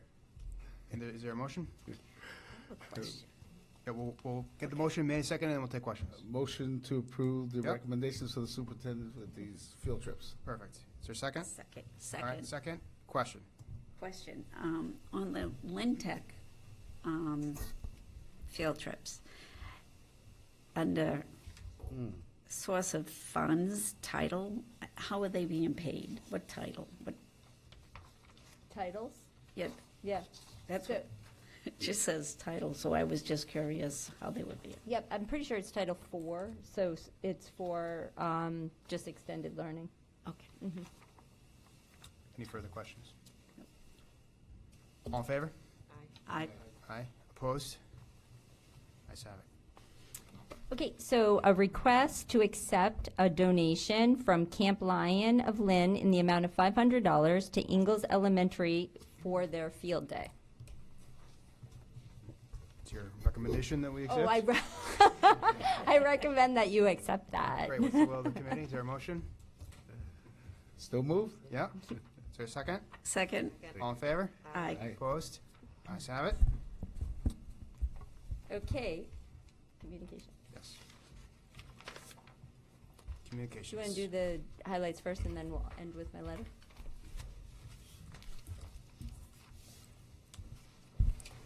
Thank you. So one of the highlights we want to bring to the attention of the school committee and those viewing is we have participated in Springboard, an after-school K through 2 tutoring program. And this was part of the PRISM grant that funded a high-dose small group tutoring that is designed to strengthen early literacy outcomes for our K through students across the district while supporting families at the same time building literacy skills at home.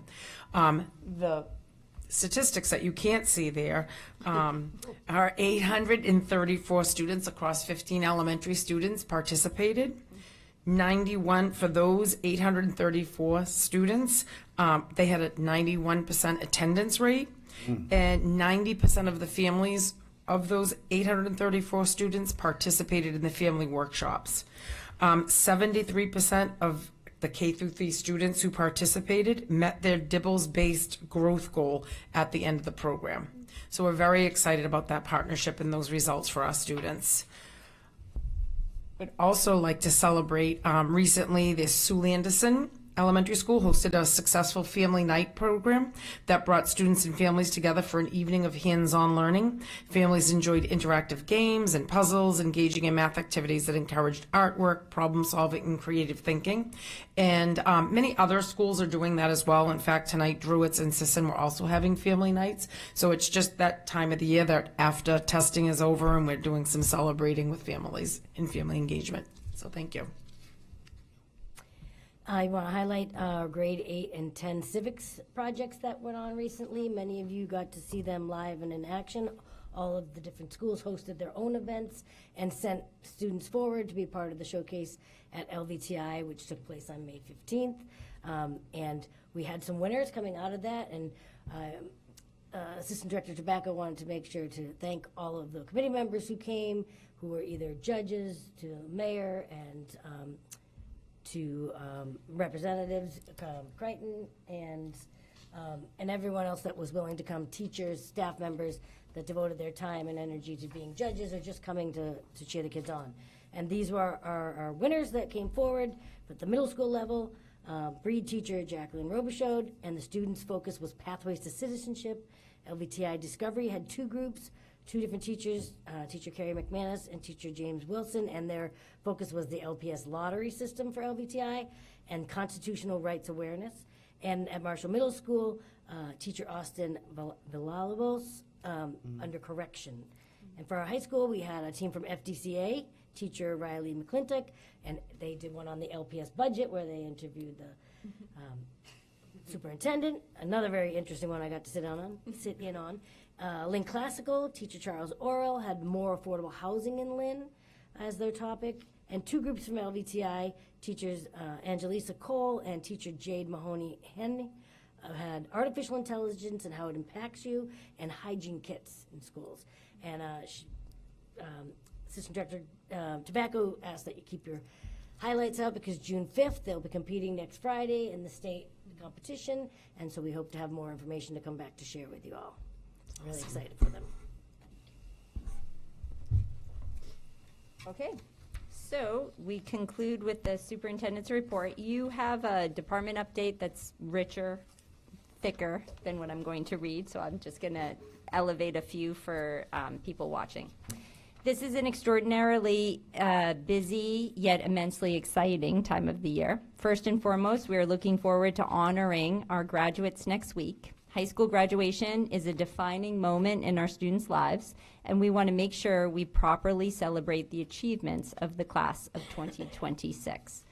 Last week, I was pleased to go to the State House to advocate for community schools by testifying to how truly successful that model has been at Ford and Washington elementary schools.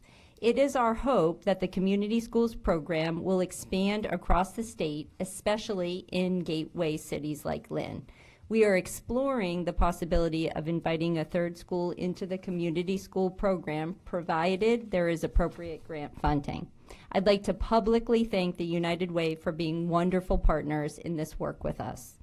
I continue to be impressed by the multitude of talents possessed by our students.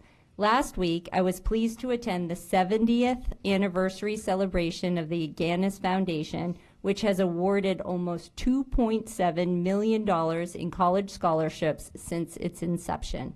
At that event, Lynn English High School student musicians Gavin Colon and Jasmine Bonilla performed, accompanied by their teacher, Christian Hoshek. And they were outstanding. I was so proud to be there to see the appreciation attendees had for our talented students. They even promised to give me a violin lesson and have already emailed to schedule that said lesson. So you may want to stay tuned, or if you're smart, you may want to tune out.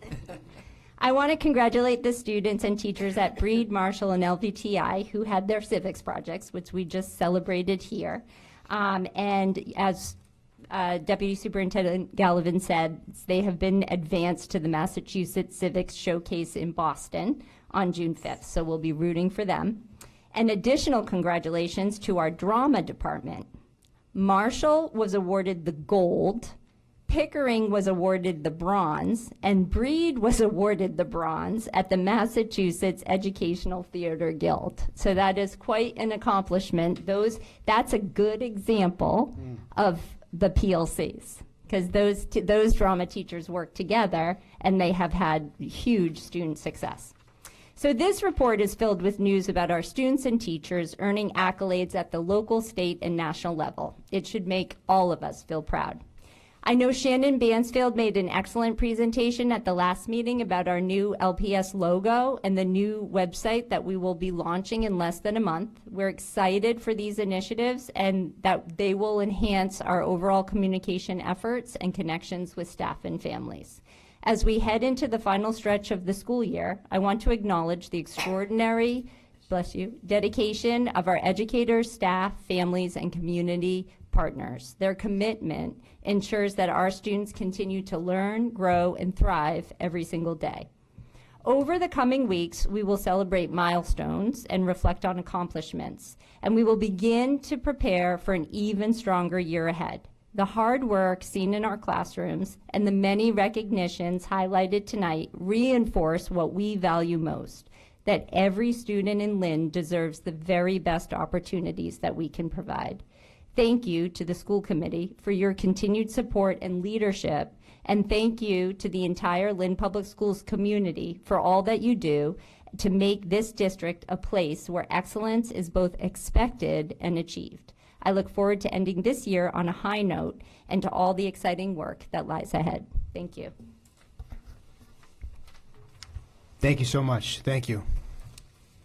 Seeing no further business? A motion to adjourn. Second.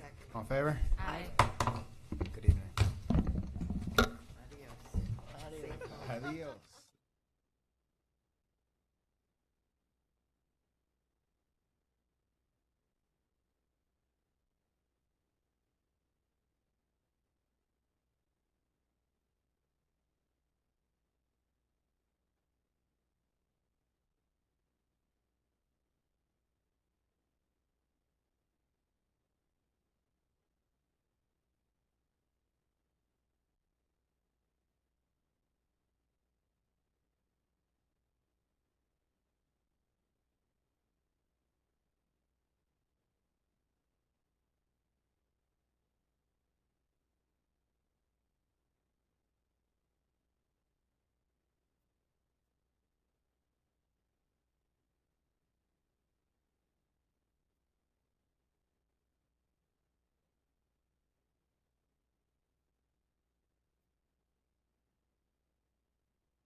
Investments further agrees that the property located at 5761 Liberty Street will be developed to include a 44-unit affordable housing building to be leased to and operated by Elliott Community Human Services.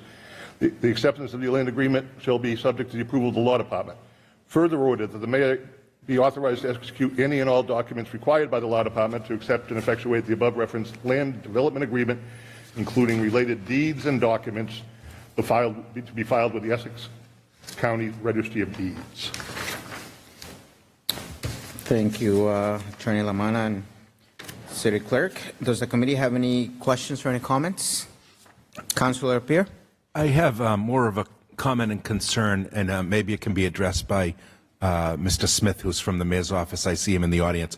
I've recently got a couple of calls regarding the parking situation for the multi-service center. I'm not aware of exactly the issue, other than there was supposed to be 20 parking spaces reserved for My Brother's Table, I believe, and vendors and trucks and things of that nature. And because of all of the construction going on down there, in particular, it's been mentioned that the court overflow and even our Lynn police station that's stationed right down on Lower Washington, that parking has become quite an issue for the tenants. So I was just hoping to get a summary from Mr. Smith about where we stand on the issue and how it could be rectified anytime soon. Yep. Thank you very much for that question. Yeah, so this is, I think what you're asking is about the parking on the Liberty Street parcel. Yes. So just to sort of take a step back, put out this RFP for a transaction involving the multi-service center and to build housing on the Liberty Street site. And so there would be a residential building placed on the Liberty Street parking lot, and which I believe right now is currently 32 spaces. Even with that housing, there would be 20 additional spaces there.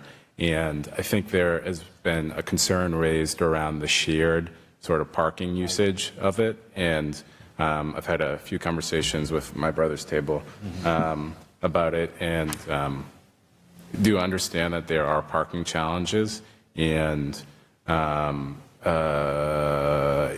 how utilization could be challenging. But Atlantis Investments, who is the respondent, has committed to working with them, and we've offered to sort of so Liberty Street, both sides of Liberty Street, both sides of Willow Street, none of that is metered parking, and so it's all free on-street parking that isn't really highly utilized. There are a couple construction projects in the area right now which are probably bumping up the utilization, but we've committed to sort of working with them and trying to figure out a solution moving forward. But as of now, this agreement is related to 20 parking spaces on the Liberty Street parking lot. Okay, so do you see the construction being, it's going to be a long-term project, so in the meantime, is there any way we could possibly make use of city parking lots adjacent, or I don't know, like you said, the off-street parking, if that's available? I get that, it's free. But you're saying that at the end of the project, they will have their 20 tenant parking spaces still? Yes. Do you know when that will be in conclusion, like another year or two? Or they broke ground already, right? They're actively down there? That's so. There's actually a lot of construction happening in the area. That's the temporary courthouse, which is adjacent. I see. So that's a state-run project. But as for the construction of housing on the Liberty Street site, so there could be some spillover effect from a current project and what Liberty's going to be going forward with parking issues for the next foreseeable future. Well, there could be. I mean, they're temporarily doing construction right now, so and for the courthouse, but they're also building a parking garage for courthouse staff and stakeholders as well. So that will take vehicles off the street. Right. That's good. So, I mean, we're just in general, Mr. Chair, we're hearing a lot about congested parking, and particularly in the downtown. And as the parking rules sort of change, and they're charging now, and it's metered and so forth, we're going to be hearing about these pressures, no doubt. I've had businesses contact me just in the last couple of weeks because it's a change. They're not used to the change. People are inherently resistant to change.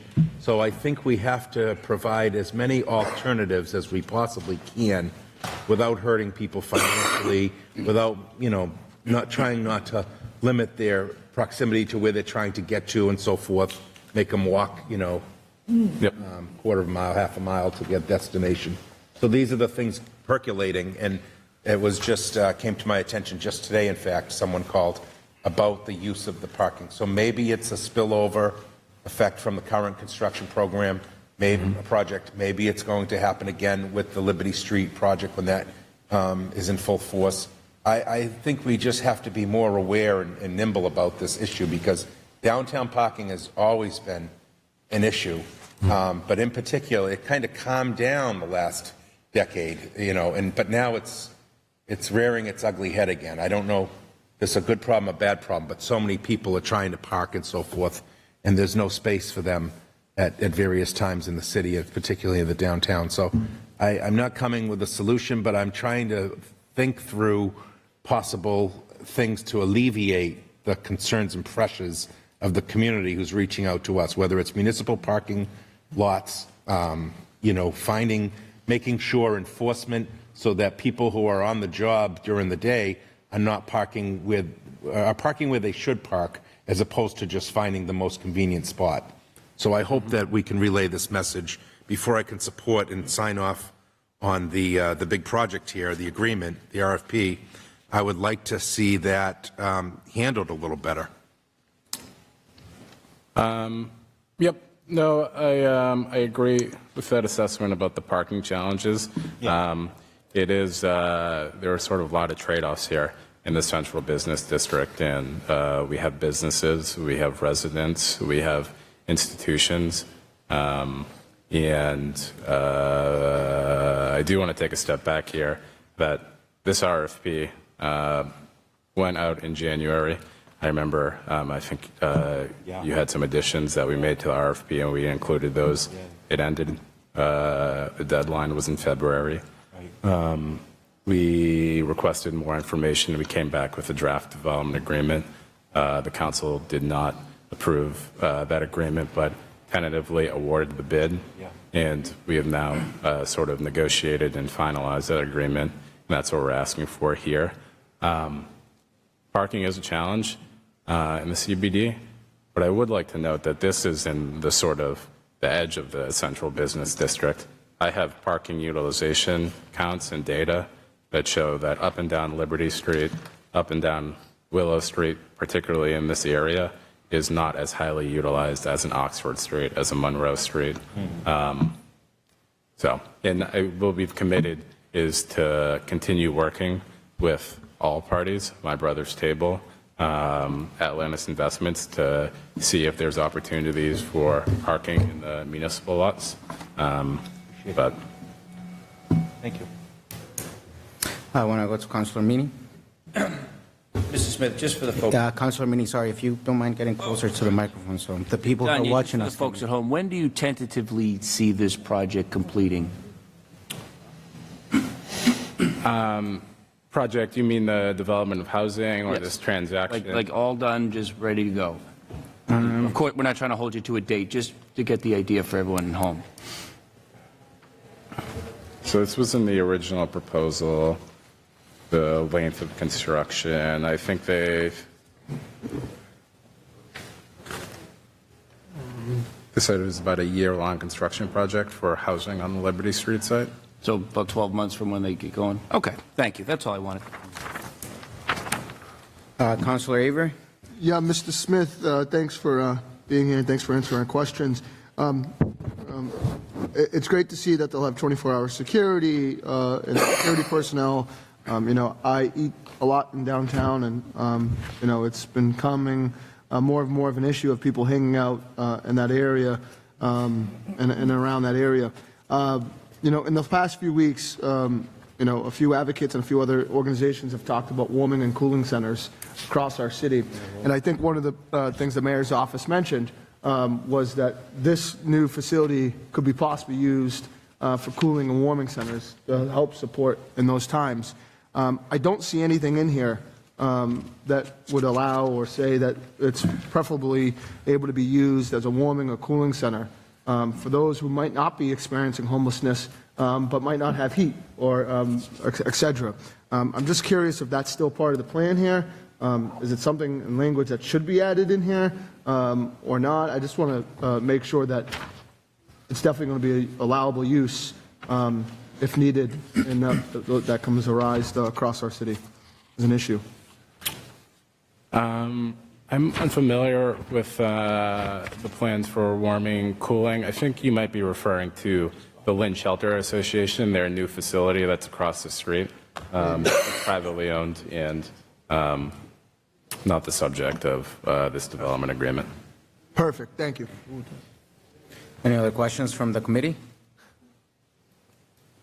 Do I have a motion from the committee? Sorry, I have a question. Councilor Natasha? Mr. Smith, thank you so much. Can you just clarify again, because you said at our last meeting about this RFP that you said it was, we temporarily approved it? Did you? Yeah, tentatively approved it. Yeah, I don't think we did that. I thought we had said that we needed a final draft first with the wording. So could you just tell me again what? Yeah, so I think there's a distinction between awarding the bid and then executing a development agreement. And I believe that the council was not comfortable executing the development agreement at that time, but felt comfortable tentatively awarding the bid. I will say it was in the council's packet that previous time. Thank you. Any other questions from the committee? Do we have a motion from the committee? So I just wanted to clarify. So again, you said, I know there were some issues with the parking, and I just want to make it clear that in here in this agreement, it does say that 20 parking spaces will be allocated to serve My Brother's Table and Soup Kitchen. Just make sure that goes there. And in the beginning, it does say, there were some parts where it says like the city desires that the property at 57 to 61 Liberty Street would be utilized for affordable housing. And I know we had spoke about having that changed to requires instead of desires, but I guess that doesn't matter because it'll be in the deed that it's going to be 100% affordable, and that's where, right? Can you just clarify that again? Yes. Yeah. For the audience at home so they know? Yeah, absolutely. Yeah, the recitals, I think, are the sort of top section of the document to serve as sort of context, background, the goals we're trying to accomplish, and then everything after now, therefore, is a condition and is a binding agreement, and affordability will be 100% affordable. It would run with the deed in perpetuity. Great, thank you. Any other? Councilor Lapierre? Mr. Chair, just in the event, because this has taken so long to even get across the finish line, I don't think another 2 weeks is going to make a dramatic impact on one way or the other. And for a lot of us, we're just seeing the execution of the agreement this afternoon. And why would we want to be in a position of rushing this in light of some of the parking concerns that have come across to us from the ward councilor? I would like to direct at least the conversation to be had between the parking department and the folks at My Brother's Table so that they can discuss over the next couple of weeks how they're going to remediate the issues around construction and trying to hold those 20 spaces harmless for the multi-service center. So in light of that, I would make a motion to table till June 9th. Motion to table till June 9th. Do we have a second? Second. Everybody in favor? Do we need a roll call? Roll call. Roll call, please. Chairman Matul. Yes. Councilor Hogan. Yes to table. Councilor LaPierre. Yes to table. Yes. Councilor Medjugorje. Yes, to table. Councilor Avery. Yes to table. Unanimous vote of the committee. All right, so the motion carries on. We're going to table this until June 9th. Do we have any new business? No other business, Mr. Chairman. What is the wish of the committee? Make a motion to adjourn. Do we have a second? Second. There you go. Meeting adjourned. Tuesday, May 26th. Roll call, please. Chairman Field. Present. Councilor Net. Present. Councilor Avery. Absent. Councilor Medjugorje. Present. Councilor Hogan. Present. We have a quorum, Mr. Chairman. Excellent. They're all renewals. We'll take them as a whole if we can. All renewals. All renewals. Take them as a whole, please. Take them as a whole. Thank you. There's a motion. Second. Second. Any discussion or questions on any of the renewals? None. All in favor? Aye. Opposed? Those are all granted. We have a couple of canning dates. I had that.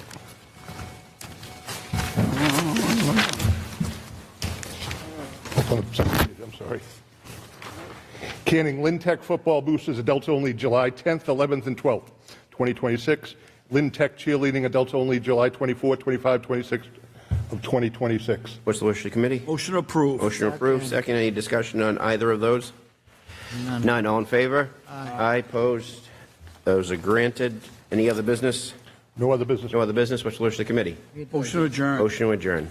Second. All in favor? Aye. We're adjourned. Thank you. Okay, no. Good evening, everyone. Welcome to the Ways and Means Committee meeting. Today is Tuesday, May 26, 2026. Mr. Clerk, I call the meeting to order. Please, roll call. Chairman Net. Present. Council President Allenson. Present. Councilor Field. Present. Councilor Avery. Present. Councilor Matul. Present. Could you please read transfers? Financial transfer is $390,000 from the Cannabis Fund to Essex Street Expense Fund. Motion approved. Be a second. Second. Chairman Net. Chairman Net. Yes. Council President Allenson. Yes. Councilor Field. Yes. Councilor Avery. Abstain. Councilor Matul. Yes. Next, please. $225,000 from the Capital Stabilization Expense to Lynn Vocational Tech MSBA OP expense. Motion approved. Second. Roll call, please. Chairman Net. Yes. Council President Allenson. Yes. Councilor Field. Yes. Councilor Avery. Yes. Councilor Matul. Yes. $99,500 from Lynn Police payroll to help Lynn Police Department and care of dogs expense. Motion approved. Seconded. Roll call, please. Chairman Net. Yes. Council President Allenson. Yes. Councilor Field. Yes. Councilor Avery. Yes. Councilor Matul. Yes. $4,921,630 from free cash to DPW snow and ice expense. Motion approved. Seconded. Roll call, please. Chairman Net. Yes. Council President Allenson. Yes. Councilor Field. Yes. Councilor Avery. Yes. Councilor Matul. Yes. $335,000 from free cash to Fayette Street expense. Motion approved. Seconded. Roll call, please. Chairman Net. Yes. Council President Allenson. Yes. Councilor Field. Yes. Councilor Avery. Yes. Councilor Matul. Yes. $125,000 from free cash to the legal revolving expense fund. Motion approved. Seconded. Roll call, please. Chairman Net. Yes. Council President Allenson. Yes. Councilor Field. Yes. Councilor Avery. Yes. Councilor Matul. Yes. $101,000 from free cash to DPW expense. Motion approved. Seconded. Roll call, please. Chairman Net. Yes. Council President Allenson. Yes. Councilor Field. Yes. Councilor Avery. Yes. Councilor Matul. Yes. $89,000 from free cash to the wage stabilization fund. Motion approved. Seconded.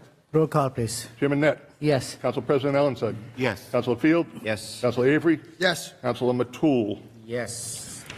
$36,500 from free cash to IT, a postage expense. Motion approved. Seconded. Roll call, please. Chairman Net. Yes. Council President Allenson. Yes. Councilor Field. Yes. Councilor Avery. Yes. Councilor Matul. Yes.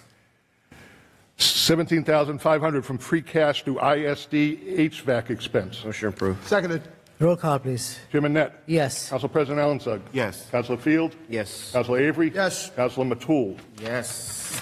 $30,000 from TNC expense to the planning expense. Motion approved. Seconded. Roll call, please. Chairman Net. Yes. Council President Allenson. Yes. Councilor Field. Yes. Councilor Avery. Yes. Councilor Matul. Yes. $6,665.54 from DPW expense to DPW prior year bill. Motion approved. Seconded. Roll call, please. Chairman Net. Yes. Council President Allenson. Yes. Councilor Field. Yes. Councilor Avery. Yes. Councilor Matul. Yes. $1,433.05 from city clerk expense to city clerk prior year bill. Motion approved. Seconded. Roll call, please. Chairman Net. Yes. Council President Allenson. Yes. Councilor Field. Yes. Councilor Avery. Yes. Councilor Matul.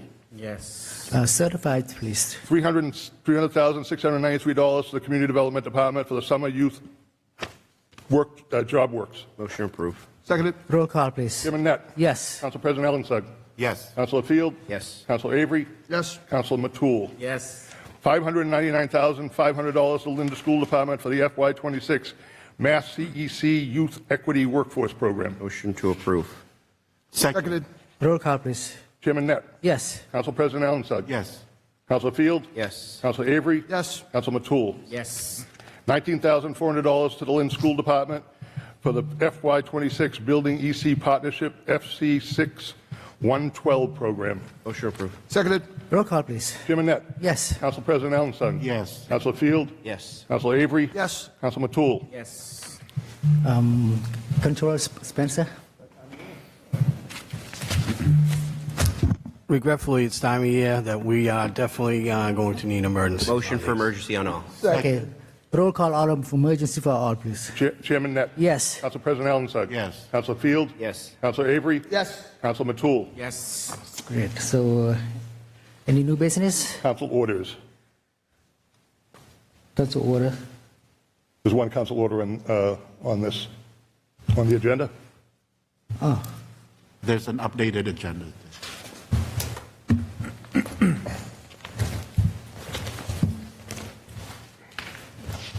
Okay, so, yeah, so, Yeah, that one. the order, please, then. The $225,000 for the repair? Okay, so read the orders. Yep, order that the City of Lynn hereby appropriates a sum of $225,000.00 from the Capital Improvement Fund for the purpose of paying costs of a feasibility study and schematic design costs related to the potential accelerated repair program involving the installation of a heat pump system at Lynn Vocational and Technical Institute located at 80 Neptune Boulevard, Lynn, Massachusetts, including the payment of all costs incidental or related to thereto, parentheses, the project, end parentheses, which proposed repair project would materially extend the useful life of the school and preserve an asset that otherwise is capable of supporting the required education program and for which the city has applied for a grant from the Massachusetts School Building Authority, the MSBA. Said amount to be expended under the direction of the School Building Committee. To meet this appropriation, the comptroller, with the approval of the mayor and the city council, is authorized to transfer from the Capital Improvement Fund said amount of under Mass General Laws, Chapter 44, or other enabling authority. The City of Lynn acknowledges the MSBA grant program is a non-entitlement discretionary program based on need, as determined by the MSBA, and if the MSBA's Board of Directors votes to invite the City of Lynn to collaborate with the MSBA on the repair project, any repair costs the City of Lynn incurs in excess of the grant that may be approved by and received from the MSBA shall be the sole responsibility of the City of Lynn. Motion to approve that. Seconded. Roll call, please. Chairman Net. Yes. Council President Allenside. Yes. Council Field. Yes. Council Avery. Yes. Council Matul. Yes. Any other business? No other business from me. Motion to adjourn. Business? Second. All in favor? Aye. Thank you. Okay. We'd like to call the subcommittee meeting for elections to order. Madam Clerk, roll call, please. Councilor Avery? Present. Present. Councilor Field? Present. Present. Councilor McLean? Absent. Councilor Paez? Absent. Councilor Lapierre? Absent. We do have some of our other colleagues sitting in. Councilor Matul will be here for Cardelis. Matul. Yes. And Councilor Net. Councilor. And me. Council President. And Council President Ellings. Sorry. Council President Allison? Yeah. Present. Okay. And Councilor Net. We have a quorum, correct? Councilor Net? Present. We have a quorum? Fantastic. Thank you. Within talking to our new city clerk about the census for this year and the importance of voting and voter registration and things of that nature, I found it very important to invite our chief of elections and city clerk, Attorney James Lamanna, up to the podium to really talk about this and make the public aware of some of these changes that could be implemented. So without further ado, Mr. Clerk and Chief of Elections, can you please inform our residents and how important it is to make sure that the census is being filled out, and at the same time about if they do not, the registry of voting. Thank you. I want to thank you, Chairman Avery, for bringing this important matter to the forefront and to educate voters, because there is going to be a change in the way the elections are run in the City of Lynn. In the past, we have not necessarily complied with the law with respect to the street census. and the census and the street listing. In March, our office sent out a street listing and census that had a household to every individual in the city of Lynn. And the notice clearly states that the failure to fill this out could result in you being made inactive on the voting rolls. I attended a seminar with the Secretary of State's office several weeks back, and they spoke about the obligation of the election department to inactivate anyone that does not respond to a street listing or a census form. That's not happened in the past. The law requires that sometime in early June, we send out a letter to every individual voter who did not complete the census /street listing to let them know that they're now going to be inactivated as a voter. I know this is going to cause quite a bit of confusion. This does not mean that you are unable to vote. This does mean that you're going to be on an inactive voter list come this fall for the state elections in September and November, and you'll be required to submit some proof of residency, whether that's a driver's license, whether that's a utility bill. That is something that has not really occurred ever in the city of Lynn. There are other cities and towns. I'm not going to name them. We have a neighboring city that I spoke to. They did this their first year last year. I was concerned that there would be a lot of concern and anger about the voter inactive list. So I think it's very important to educate people the importance of sending this out. Now, at some point, on the third time a street listing goes out, that you fail to respond, you are actually taking off the voters list. So, we want as many people to vote, especially at the time that this country is going through right now. I think multiple predecessors wanted to make it as easy as possible to vote, and we're concerned about taking people off the voting list. Speaking with the Secretary of State's office, it exposes the city to potential lawsuits and invalidating a large swath of voters through no fault of their own. So speaking with the mayor's office, the council president, the council vice president, the chairman of this committee, the CFO, they're all on board to make sure that we do comply with the law, not be subject to any lawsuits by one particular party or another particular party that believes the more Lynn voters that are taken off the rolls, the better chance that person or party may have to win. So voters should expect in several weeks to get a notice. They will get a perforated card. All you have to do is simply sign on the card that I here certify that I, James Lamanna, live at 22 Breed Street. The postage is going to be already there. You're not going to have to buy a stamp. If you stick it in a mailbox, it comes to us. You're not in danger of being inactivated. So you will have this card, and it's designed to be as easy as possible. The census, unfortunately, you have to put a stamp or you have to come to City Hall. I think there might be some designated areas, which I think might have been Fayette Fire Station that's closed. Yeah. That's one of the spots. But this one here on the inactive list, there's no need to put a stamp on. So I urge you, to anyone that has it sitting on their coffee table, to fill it out and send it to us before we send out the voter inactivation. But if you unfortunately don't fill it out, if you do get that inactive notice postcard, simply just fill it out, and you're still a voter in good standing in the city of Lynn. And I will say this, that if our numbers are artificially high, our voter turnout is artificially low. So I know there was some concern about how low the primary was last year in the municipal election. If there are not 59,000 voters in the city of Lynn, whatever percentage showed up at the primary, while being low, may not look as bad when we have an accurate voter count. Right. Thank you for that information through you. I really hope as well that we, I think this presentation was great, but I think it's really important too that we work with the mayor's office and all our city departments to really make sure we post this on social media and really a campaign surrounding this to inform voters. This is crucial. Democracy, voting, going out to vote. Right, we have that right, and we need to keep that right. And at the same time, the census and federal funding and et cetera play a huge, crucial role in this in city government. So, thank you for that information. I'll open it up to this time from any of the councilors on the committee. Councilor Matul. Thank you, Mr. Chair. I just want to first of all, Mr. Clerk, I want to thank for all your office does with the election office. I know your predecessor, Janet Rowe, she really went above and beyond making sure that people got on the list.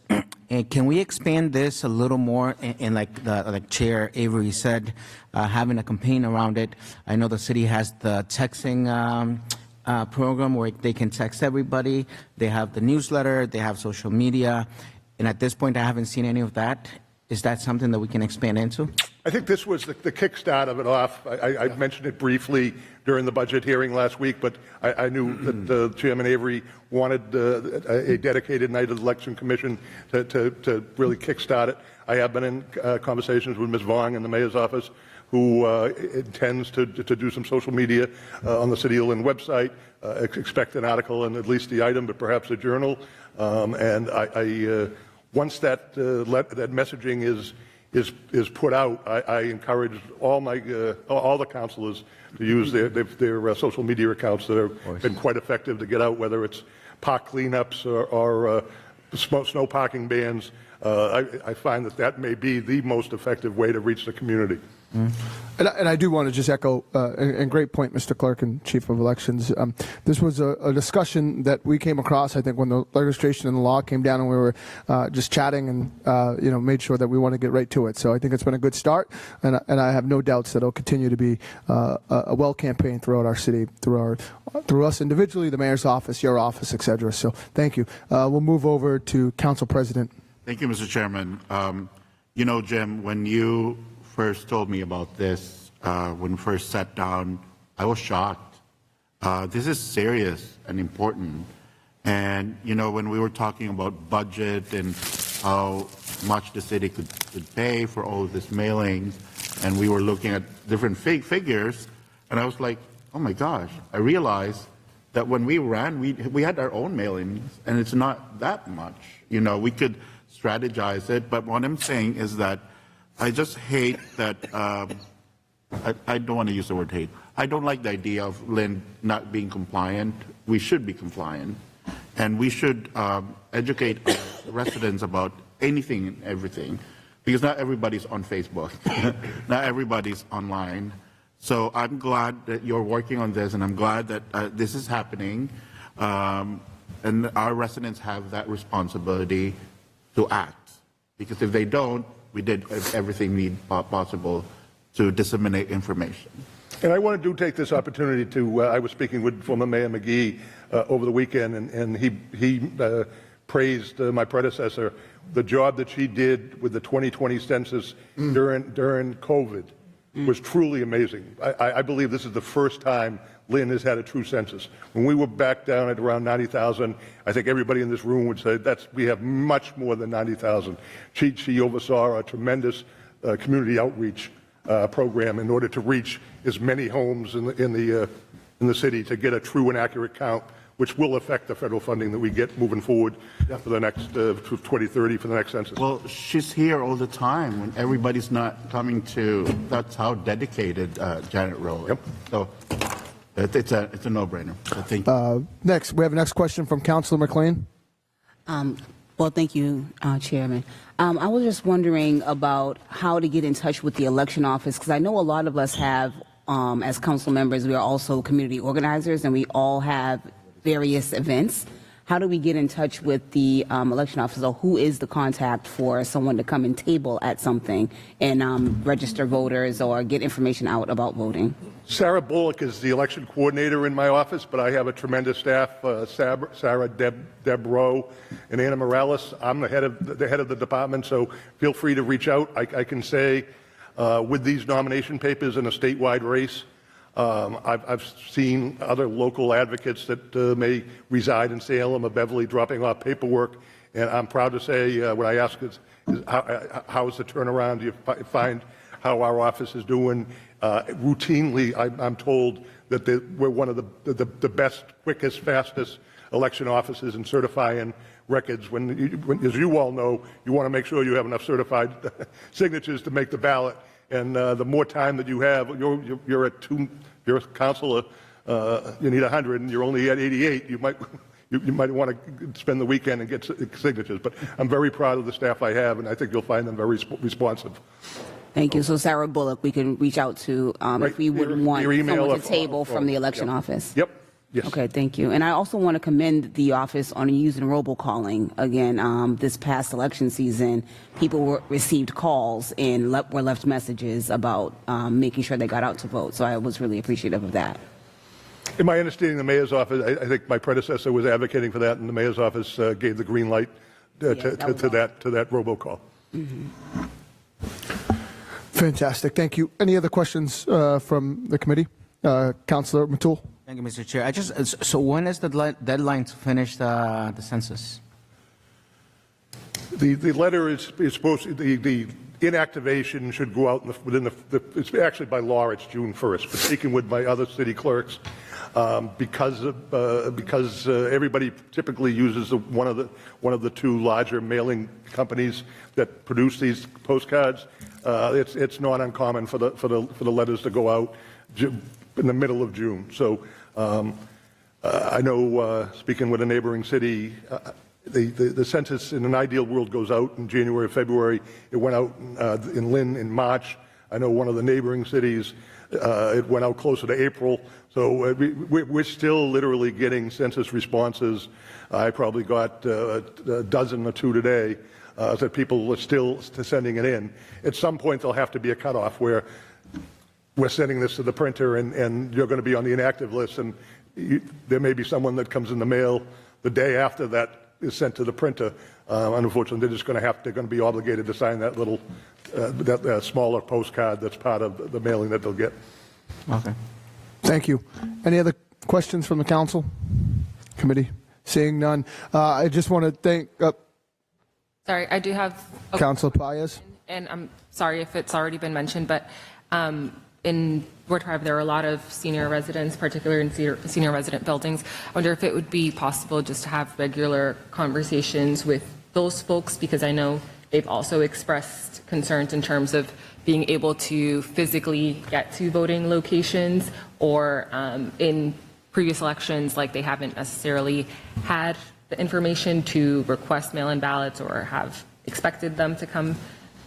So just making sure that there's a streamlined conversation with those with those buildings as well.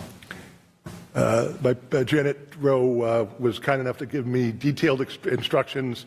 I have a list of the property managers of the elderly homes in the city, and that is part of our regular protocol, is to reach out to the seniors, particularly the senior homes in your ward, Councilor, to promote elections, explain the different methods, and there are different methods in state elections.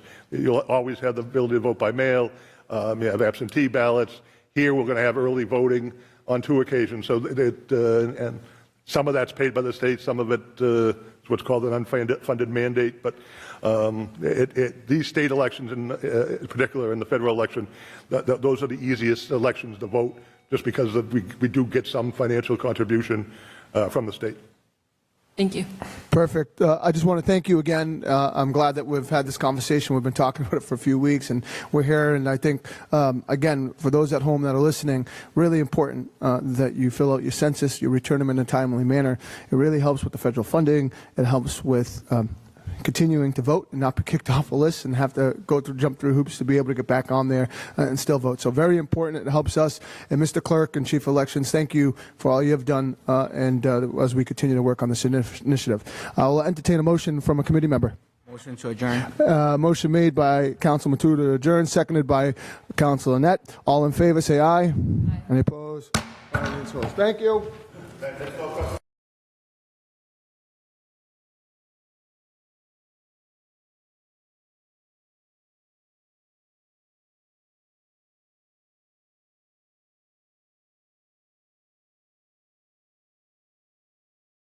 But that's not what I came to speak to you folks about. Good to see everybody.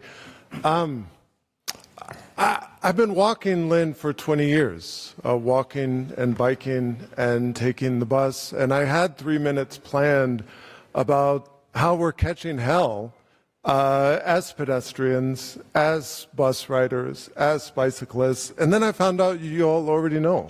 right? Because you have the fantastic Lynn Safety Action Plan that if the DNC autopsy was 1/10 as good as this plan, I mean, we would be on a good direction. You know how bad it is out there. You know how dangerous it is out there.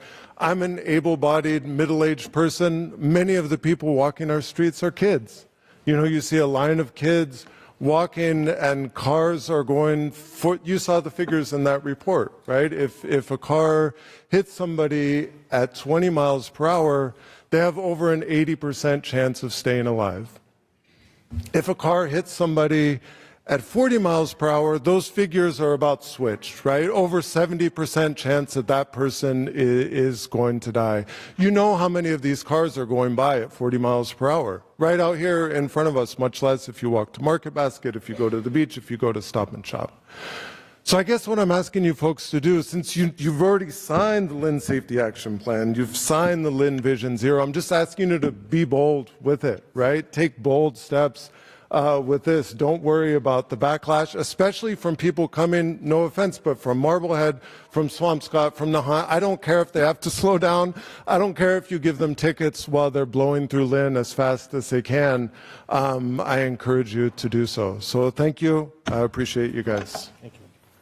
Thank you. Thank you, Mr. Hayes. And again, I want to emphasize that this meeting is being recorded. It's also going to be played by Lynn Community Television. I also want to acknowledge all my colleagues on the council that are here. Councilor Meany, Councilor McLean, Councilor Pies, Councilor Avery, Councilor Lapierre, Councilor Hogan, Council President Allinson, and Councilor Net, and Councilor Natasha. And Councilor Hogan, I don't think I missed anybody. But at this point, I would like to call our next speaker, Ruth Barrera. Ruth, are you in the crowd? Yep, there you go. Please state your name and your address for the record.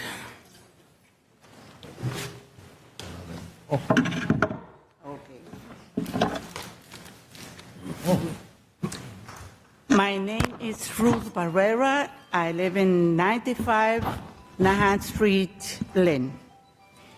Greetings to all. I am a member of the Friends of the Lynn Council on Aging. We are the support group which considers and grants wish lists and activities which directly benefit the guests who visit the Lynn Senior Center. We are currently in our fundraising period known as the Noble Fund in honor of our President Emerita, John B. Noble. This is an invitation for you all to help. You have to eat somewhere tomorrow evening. So consider joining us from 3 p.m. to 9 p.m. at the Texas Roadhouse restaurant in Denver at Route 1 and 62. We will greet you in the entranceway as you arrive and offer information about the Friends and the Lynn Senior Center. But here's the best part. When you present a phone camera image of this coupon to your server, the Friends will receive 10% of your bill's value. And from 3 to 8 p.m., you can participate in our 50-50 raffle. Come down, join us, say hello, and hear about the good things we do for Lynn's seniors community. Again, remember you have to eat somewhere tomorrow evening. Come, join us from 3 to 9 p.m. at the Texas Roadhouse in Denver. Thank you very much. Thank you. Thank you so much, Ruth. The butter. I also want to acknowledge that Councilor Field has joined us. And at this point, I'm going to call Celi de la Cruz to please come to the podium.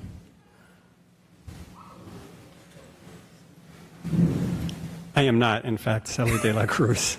She's tied up at the advisory board for the CALM program, so she asked that I don't know if I should wait for the rest of the people and then bring the message. Is he allowed to read? Are you going to read something on behalf of her? Similar topic, but I can wait till the rest of the signees. Is he allowed? You can move to the next person. Okay, so we'll move to the next speaker. Thank you. Thank you, Isaac. On time. All right, so at this point, I would like to call Roger. I'm sorry if I mispronounce your name. Come on. Roger, are you here? Roger, again? No, I know him. He's not here. He's not here? We know Roger.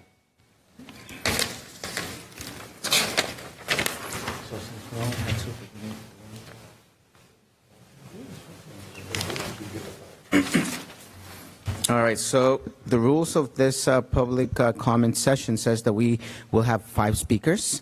A couple speakers could not make it, therefore I will continue until we have five speakers. Councilor Alonso, before we continue? Yes, Mr. Chairman, under Section D, which reads no more 5 speakers shall be asked to speak during the public comment period unless this rule is waived by a majority of the full City Council.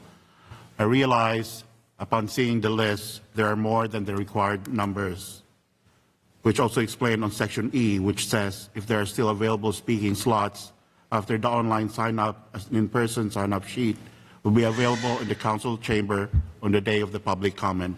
For this reason, I motion to allow them to speak tonight. Thank you, Councilor. The Councilor to second. Motion second. Motion has been done, second by Councilor Avery. So we will move on Is with. this a roll call vote, Councilor?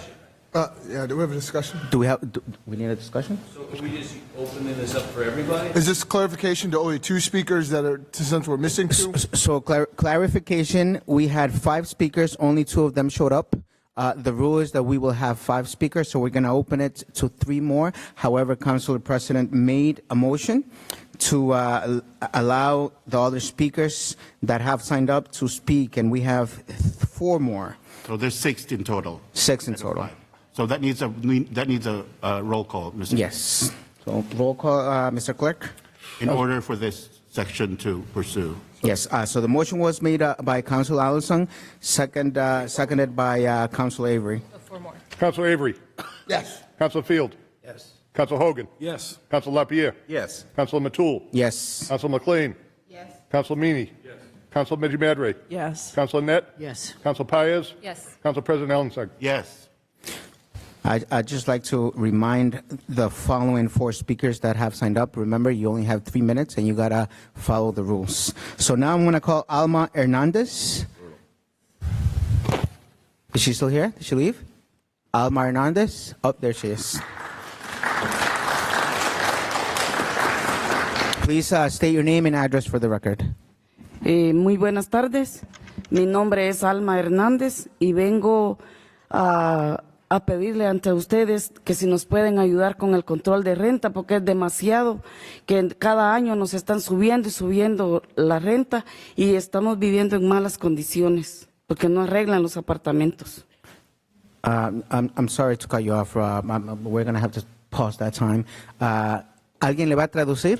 You're gonna try. Okay. So that way we can get the plate. So we'll go, 15 seconds and 15 seconds, so we get both of them. Tu nombre primero y tu dirección. Mi nombre es Alma Hernández y vivo en la 7 de la Sheridan Street, Lynn. My name is Alma Hernandez, and I live at 17 Sheridan Street in Lynn. Mi petición es para ustedes que si puedan aprobar el control de renta, porque es demasiado. And so my petition is around rent control and asking for your support because rent is very high. Porque estamos viviendo en malas condiciones y no es justo de que cada año nos suban la renta y sin avisarnos. Solo nos dicen tanto es. So we're living in bad conditions, and it's not fair that they raise the rent on us every year. Every year it's like a game, and we just have to listen to what they say, and they say, this is how much. Y la verdad yo estoy viviendo en malas condiciones porque no arreglan el apartamento. Ahorita darme una máquina van porque me está haciendo daño la humedad. And the truth is we're living in bad conditions, and it's not fair, right? So I had to get a dehumidifier because of what's happening in my apartment. Entonces les pedimos a ustedes que por favor nos ayuden y apoyen el control de renta. So I want to say, please support us in helping us get rent control. Porque yo soy una mujer sola y a mí me cuesta trabajar para pagar mi renta. Because I'm a single woman and it costs a lot to work to pay my rent. Muchas gracias y muy buenas tardes. Thanks so much. Thank you.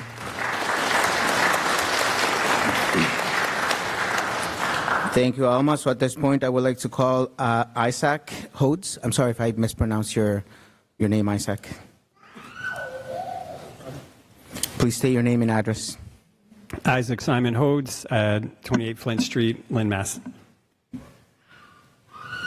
Right. Well, good evening, councilors. We're here tonight because we are tired of seeing enormous and unfair rent increases. We're tired of seeing our neighbors pushed out of the city. We're tired of seeing the impact it has on destabilizing neighborhoods, destabilizing classrooms. We know that as local officials, you see this urgency up close every day. And we know that you understand the answer cannot be that there's just nothing we can do.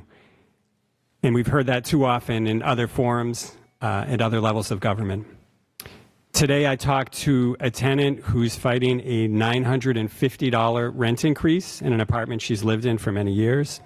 Many of you signed a letter asking the landlord in this case to reconsider and try to work out something more reasonable. I talked to her today because she now got an eviction notice because she is not willing to accept a rent increase she cannot possibly afford. So we know, like you know, that the letters of support are great, but what we need is policy. And the policy we need, the only one that'll do the job, is rent stabilization.